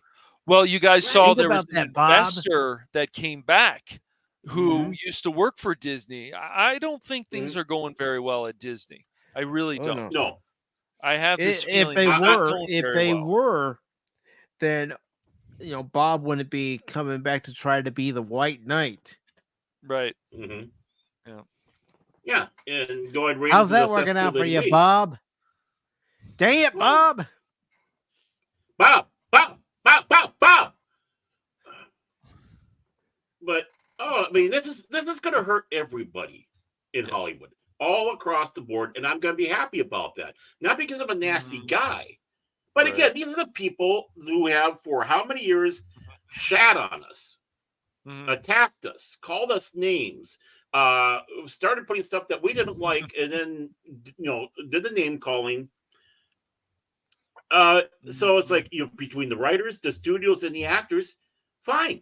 You guys have proven that you're not in it for us, so why should we care? Why? I don't care. You didn't care. You don't care about me, and if I can afford this, so I don't care about you. Oh no. Oh, come on, now come on, TFC. You don't go spreading that around now. You hear? You don't go spreading that around now. Hey, Pacific. Remember, let's not forget what T-Gap's known around his home. Uncle Brother Daddy. Yeah, he's gonna bother you about that lights thing all the time, Phil. You just did it for effect. Yeah, that's right. There we go. Oh, it's Baron Orman Tagge. Why is it dark? Ooh. The candle. Yeah. I'm on California. I'm on the California grid. I'm on the California grid. Actually, I think we still have our lights on, so things are still working here, surprisingly. Yeah, no, that's because they took my power down. Thanks, Jeff. Let's see. Minnesota doesn't need power. Send it to California. Yep. No, Gray Davis was the main guy who shut off our power. It was crazy. Well, The whole Enron nonsense or whatever. Oh yeah. Hey now, Baron, that's Big Daddy. Big Daddy T. Big Daddy T-Gap the B. Baron, man. I'm just gonna call him Big Big Daddy T-Gap. Yeah. That's right, Big Daddy I T-Gap. was drinking my moonshine, and then I saw Big Daddy Baron, and I was like, "Hey, Baron, how you doing, man?" And then I saw Good. Baron. I All right, wrestled him to the ground. Yeah. And asked him, "Can he squeal like a pig?" Whoa, that went in the dark area. Whoa, man, that guy Rick crazy killed right him. now, Wow, man. Baron. Yeah, I saw that man. He's down by the swap, man. That's crazy, man. Real crazy, man. But shifting gears here, we got this article from comicbook.com that says streaming viewership declines while broadcast viewership rises. Football Wonder is why. back, and Right. networks are happy about it. It's Yep. football. Yeah, Mhm. yeah. Football, man. Baron Orman Tagge going down the gridiron. He sees the All right. quarterback in cash money and All says, right. "I'm mowing you down, bitch." Hearing Baron say, "I'll mow you, You down, my bitch." bitch. You my bitch now. You gonna try, man. You're gonna try. going down. You're gonna feel pain like you've never felt before. You gonna try, man. This is written by Russ Burlingame. It was posted on the 17th. It says, as the SAG-AFTRA strike drags on and streaming platforms are left with less new scripted content, new ratings indicate that September saw broadcast TV overtake streaming in overall viewership. That's because of the return of the NFL Yeah. and college football and Yep. league Oh yes. football heading, excuse me, Mhm. into its playoffs. Oh, Mhm. yeah. Heading into the playoffs. Yeah. Okay. Okay. I know. Don't bring it up. Don't bring it up. Don't stop. It's just like the "please don't be the boy" thing. Please don't be the boy. Please don't be the boy. Please don't be the boy. Exactly. Sports programming has led to a 13% overall rise in broadcast viewership, and those games aren't short, which means it eats into time audiences might otherwise have spent a lot. Excuse me. Netflix scored. Let's see the top 3 slots on Nielsen streaming ratings. So Nielsen does show the ratings for Netflix shows. So Nielsen is still considered accurate, then I would say. Yeah. Okay. I never thought they were, but Okay. Yeah. I mean, there's always been debate that the original series of Star Trek was doing better than the ratings would indicate. I think that's possible. I just want to see real numbers. I just stop hiding. Stop hiding. Baron, boy, I said, boy, you got you a pretty mouth. Crypto. Wait, what? Baron, you heard me, boy. Wow, boy. Man, T-Cat, Ow. Steve, man, he going off with them stuff No, about pretty mouth it's stuff, man. it's Big Daddy T-Gap. Big Daddy T-Gap. Big Get it Daddy- right. Get Big it right, Daddy son. Get it right. T-Cat, Big Daddy T-Cat. All right, man. T-Gap. Got it. Big Daddy T-Cat. T-Gap. I got it. T-Cat. I got it, man. Big All right, Daddy, so, Big yeah. Daddy. Sports Yeah, programming big. has led to a 13% overall rise in broadcast viewership, and those games aren't short. Yada yada yada. Netflix and their Nielsen ratings, but still saw its viewership dip overall between August and September. Well, that's because the kids are going back to school during that time Yeah. too. True. Mhm. According to It's a lot. Deadline, broadcast represented 23% of TV excuse me, TV usage in September, nearly 30% in the 18 to 49 demographic. And while this is always a big shift in numbers, this year has been bigger than in recent years. Last year, the start of college and professional football seasons accounted for 222% month-to-month increase in viewership for broadcast television. This year, the jump is 360%. That could be in part due to fewer people watching broadcasts right now, with so few scripted shows on the air. Overall, cable viewership was up 25.5% month over month, although it lost about 1% of its share, presumably to broadcast. Cable accounted for around 29% of TV usage. While still the largest sector, September marked the second consecutive month where streaming lost ground to more traditional viewing platforms. Netflix lost about 5% of its viewership in September, in spite of the three biggest shows: Suits, which it shares with Peacock, Virgin River, and One Piece, all streaming on the platform. Prime Video jumped up about 7.5%, largely because of Wheel of Time, and Prime does have some live football, though not as much as broadcast or cable. No, they do Thursday night football. Why? Because anytime I sign into Amazon, it's like, hey, it's time, man. What's this football game? It's football, football. And get yourself some quality HBO. Oh yeah. Mama better not find out that I'm playing this foosball game. Football game. Foosball. You talking about foosball? That's the devil's game. That's the devil's game. You know about your daddy? That guy's reaching between the other guy's legs there. That's he's trying to tickle Satan's doohickey. You stay away from that woman. Bobby Boucher. Bobby Boucher, thank you. It's great. Captain Insano. Captain Insano, yeah. Overall, streaming accounted for 37.5% of TV time, with 9% slated as other, presumably mostly home video or on disc or tape. Wow, people still have videos on tape. Well, I still have my VHS collection and a VCR that surprisingly still works at this particular point in time. With the writers and actors on strike this summer, studios struggled to figure out how to start the TV season. Most shows were simply delayed, while some, like Quantum Leap, started production early and had some episodes in the bank. Disney has elected to put some of its streaming originals on ABC, and Paramount Plus's high-profile relaunch of Frasier is set to air its first two episodes on CBS tonight, beginning at 9:15 Eastern. So yeah, at the time this article was posted, so that was yesterday. And the Padawannabe says numbers are just an interpretation. New math tells us this. Right.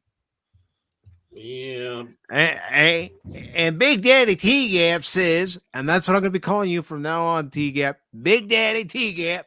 Yeah. So that's what opening up a can of whoop ass feels like. Oh man, yeah. Well, the thing is Padawannabe, this will be one of the situations where they can't play the new math game. Well, what's again, investors and all that, they're not going to play this interpretation game. They want hardcore, true figures. They got their accountants coming in there, and their accountants know. Yep. I mean, it's all part of Paramount, or CBS owns Paramount. I'm not exactly sure how that all works, or if they're just connected. But even Yellowstone, it's not CBS on Paramount Viacom Network. It's Paramount. on CBS now. Okay. Yeah. And they're taking some of these shows and putting them now on network television again. It's interesting. They're not on the Paramount Network. They're on CBS. But what they do is then they dummy down the rating of it. It's like, no, you can't do that. I don't know. It's a mess. Yeah. Yeah, I mean, there shouldn't be a shock that sports are overtaking the ratings on network television when there's no competition from a scripted show. No, there isn't much. I mean, you find, I can tell people like the Animal Control was pretty funny on Fox, and there's been some shows on FX, but even like if you have Spectrum, you lost FXX. So you don't have like those old Family Guy episodes because you're now waiting. And it seems to me that I don't know. I feel like Spectrum kind of got the short end of the stick on that deal. They did. Yeah, they got stuff back, but now people are just probably waiting for the Disney Plus, even though it has ads. There's still a lot of content on there, like you can watch until your head explodes. Yeah. Anything you'd like to say, Baron, before we get ready to shift completely over to Rumble? This is going to be interesting because I think, and I'm going to put the 3 years on it because that's the writer's contract. In 3 years, you're going to really see the shit hit the fan. Mm-hmm. It's going to really hit the fan. Yeah. And yep, it will. Entertainment is. Remember when I sat back and said about the 5 years, and that was about 2 years ago. I said, in 5 years, the entertainment industry is going to be vastly changed. And I was going hopefully for the better, and this could be for the better. So we have 3 years. So now it's going to be in 3 years. We're going to see that. Mm-hmm. And thank you, Writers Guild, for helping keep that timetable I predicted going. And I'm going to be happy to see it. I want to see that Hollywood needs to tumble down from what they are right now and get back to what they are. Yes. I've mentioned it several times here on Pop Talk that we, content creators, whether you upload videos, do live streams, or do a little bit of both, we are the new Hollywood, if you want to put it that way. Right. Because we are the ones that are getting the attention of different audiences. Mm-hmm. Last night I played Cuphead. I didn't expect as many people that came by to come by when I was playing it. Mm-hmm. Mm-hmm. And it was nostalgic. Mm-hmm. Mm-hmm. Yes, it's a nostalgic game. It's a modern game, but it's got the nostalgic feel, which people are clamoring for. They're clamoring for that with their entertainment. Mm-hmm. They want entertainment. Well, the nostalgia for people now is to have a real story, a real something that's really entertaining, and that's nostalgia now. Yeah, it is. So, with that being said, Baron, what's coming up on Baron Orman Tagge's Fandom Legacy? Well, I got to get it set up, but Saturday at 7 o'clock Central Standard Time, we're going to continue our discussion on Babylon 5, Season 3. Of course, with these two gentlemen above me, some knucklehead that's been in the chat harassing us by the name of Phil McCracken. And wherever he's swimming right now, a certain orca by the name of Lord Crit, who's probably eating 3 otters at one time. If you read that story about that. Yeah, well, did you hear that story? No, I haven't actually. Yeah, a killer whale took out 3 otters at one time. So wow. That's why I bring that up. Mm-hmm. So I hope everyone will join me on Fandom Legacy again, 7 o'clock Central Standard Time on my channel. Of course, I'm with you guys for whatever shenanigans we have besides Pop Talk. Right now, like I said, the King is a bit is on hiatus right now, and will be hopefully be coming back soon and even better than ever.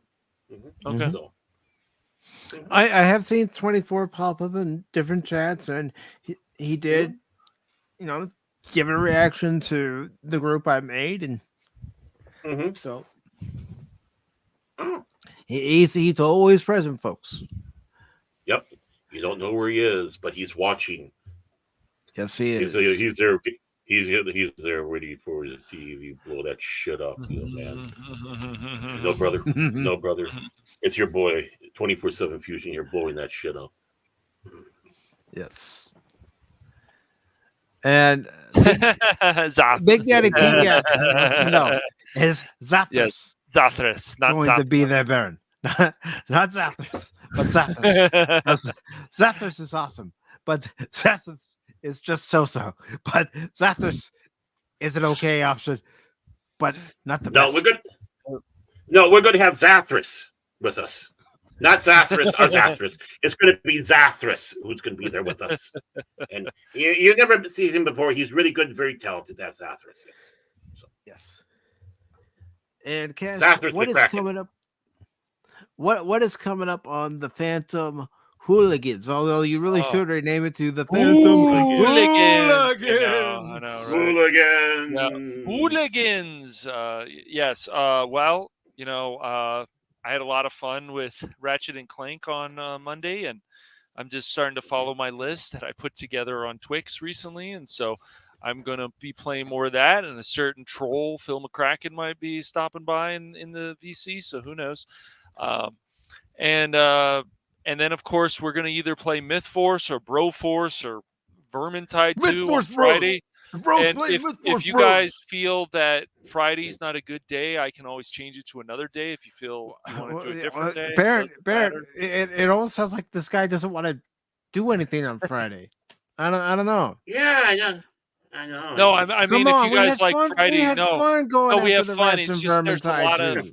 there is a lot of people though at the same hour. I know it doesn't matter, but there's a lot of people. A lot of streamers going on. I know. Just saying. Dude. I'm not against doing another day. Really, dude, really, Yeah. really, Cash. But Really, if you Cash, know, dude. yes, Really. Bro. What does yours say? Does yours say dude or does it say sweet? A lot of people on Friday. Yes. Well, guess what? We've streamed Vermintide on Fridays. We stream Myth Force on Fridays, and as far as it being too much competition, well, Yeah, well, that's just like your opinion, man. No, you know what we say? This is you guys are cool. Do you see what happens, Larry, when you fuck a stranger in the ass? That's what we do in the competition. Okay. No, if you guys like Friday, that's fine. I just, I'm always happy to change it if you guys want to. Dude, dude, come on, we got a good thing. All right, going. We had a lot of fun. All right, that's fine. Why are you doing this, man? Game over, man. It's game over. I'll keep it on Fridays.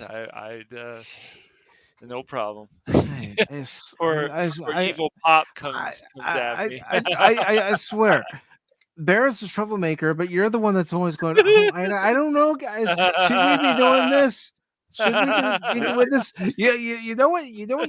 It sounds like to me, it sounds like somebody's a traitor. You know what we say about traitors around here? Extinction to all traitors!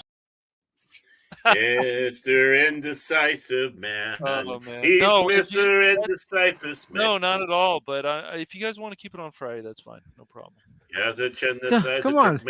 People want to tune into the Phantom Hooligans on Friday because they know this. My calculations are correct. When this baby hits 88 miles per hour, you're going to see some serious shit. A fair makes made a good argument. I got nothing. That's the dumbest thing I've ever heard. Serious shit. Yeah, no. But yeah, they want to hear the adventures of. How many assholes we got on this ship, anyhow? Yo! I knew it. I'm surrounded by assholes.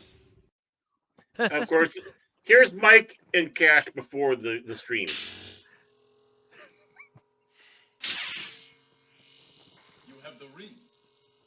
And I see your Schwartz is as big as mine. Now let's see how well you handle it.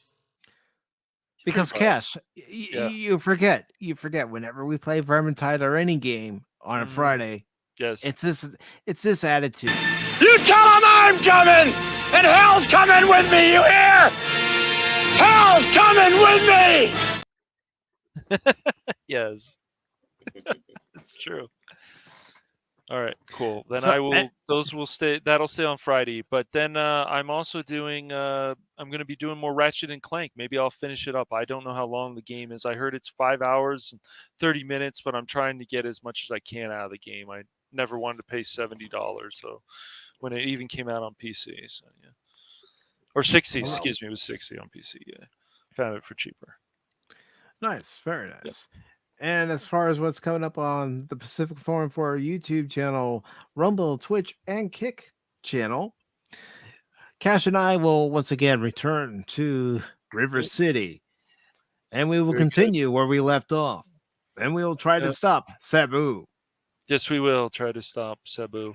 Baron, if you ever get that game, let us know. Some other people in the group. It's a fun game. I mean, because I am gonna.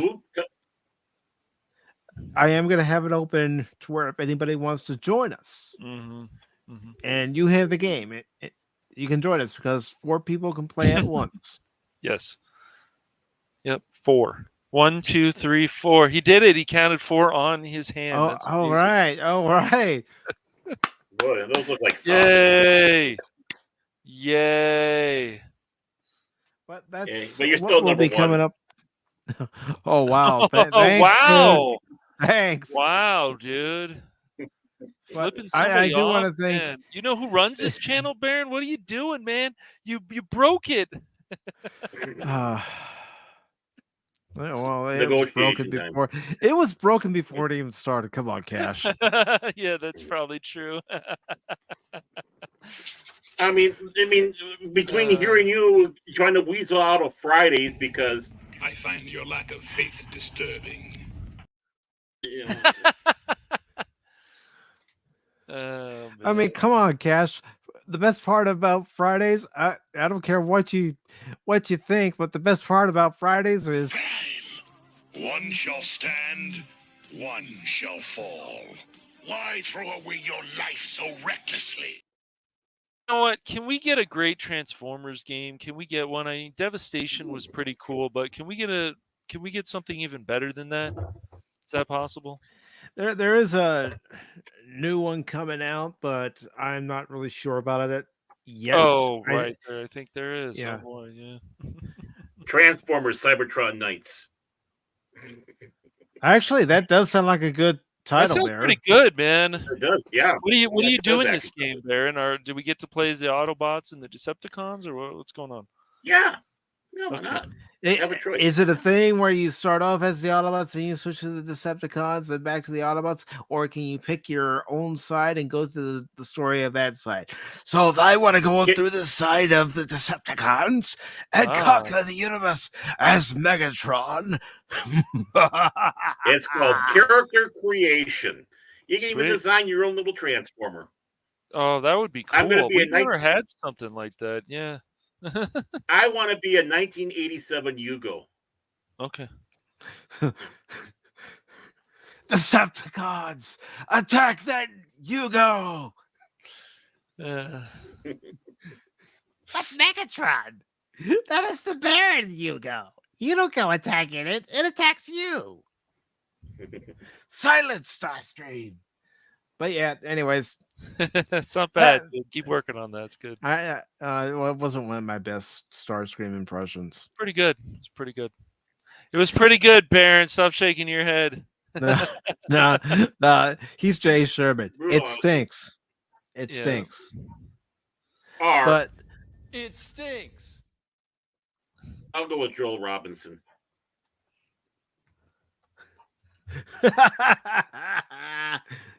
Nope, I've never. Store credit is a Pinto. I don't think so. T-cap, big T-cap, Big Daddy. T-cap. Of course. Well, look, he's still obsessed about that. He's still obsessed about that. Oh, I get the rear end cash and he explodes. Ooh. Oh. Ooh, but, wow. Ladies and gentlemen, over on the YouTube side, thank you very much for tuning in. Rumble, stay tuned. But before we officially go over to Rumble, I do want to thank Jason Fox of 540 Studios for stopping by. And of course, I'm going to go ahead and look at the likes. We're 2 likes away, and Baron will make his promise. Come on, 2 more likes. I see one. I'm seeing 2 on the studio. I'm seeing 2 on the studio. Okay, I just went over to the actual. Did you lose one? Yep, you lost one, man. You lost one. Maybe it's because I was doing my West Virginia impression. Maybe that's what did it. Did I do that? But come on, 2 more likes, 2 more likes, and Baron will fulfill his promise of dancing on the wall. Okay. No, having a troll dance. I didn't say I was going to dance. I didn't say I was going to dance. I didn't say I'm not a part of this. Yeah, seriously. Phil's the only troll. Phil's the only troll we have here. So I mean, that's true. That's true. I also want to thank everybody's favorite penguin, besides Punk Waddle, Low Spec Linux Laptop, and of course, Phil McCracken, who always calls us the Three Stooges. Well, guess what? I'm Mo, Cassius Shemp, and Barrett's Curly. And we had Dempsey. True. Dempsey, the drunken poet, was here. Thank you very much. Chaos, DDOD, TKO, Pit Viper. Pick a name, dude. He was here as well. Yeah. Jet Sparks was here.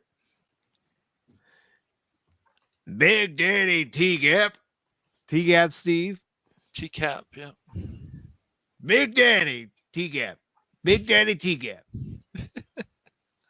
The Padawannabe was here. And Spartacus was here. Of course, ladies and gentlemen, I have included the link for Rumble. So if you'd like to follow us over there, please follow us over there. I gotta say one.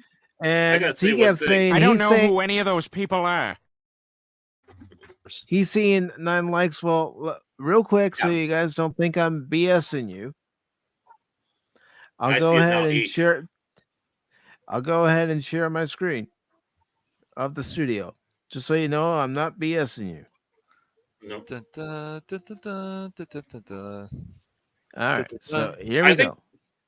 I think there was 9. It just went down to 7 likes. It just went down to 7 likes. See, you scared people. Hey, you too. Wow. What the hell, man? What? Just because I'm going over to Rumble now? Get over it, YouTube. Get over here. Platform. There's more than one platform for people to stream on. And guess what? There are people like me who like to multi-stream on multiple platforms. All I got to say about you, YouTube, is toasty. Yeah. I'm watching you, YouTube. You can't deny it, although you usually do. Well, I just saw it jump up to 8 now. I don't know. Remember when I sat back and said I saw that my 1 like was taken away that I gave you for that one stream? I'm sure we're seeing that. Yeah, I mean, we don't trust you, YouTube. Yeah. Anonymous is Anonymous is sneaking in again. He's been doing this a lot lately. He did it last night. Anonymous. Anonymous. Anonymous.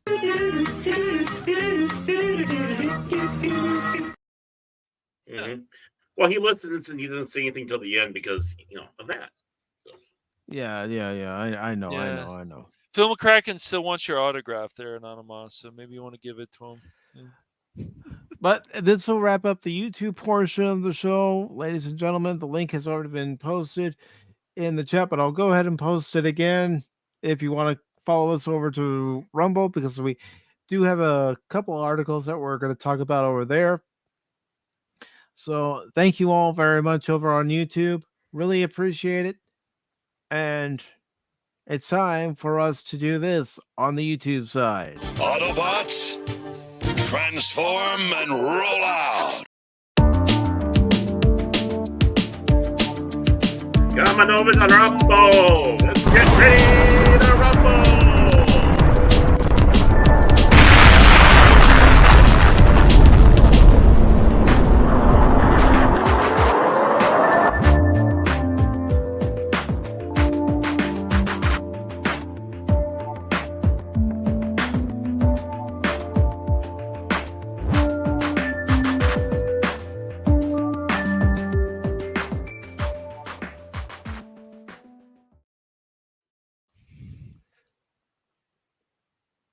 One moment.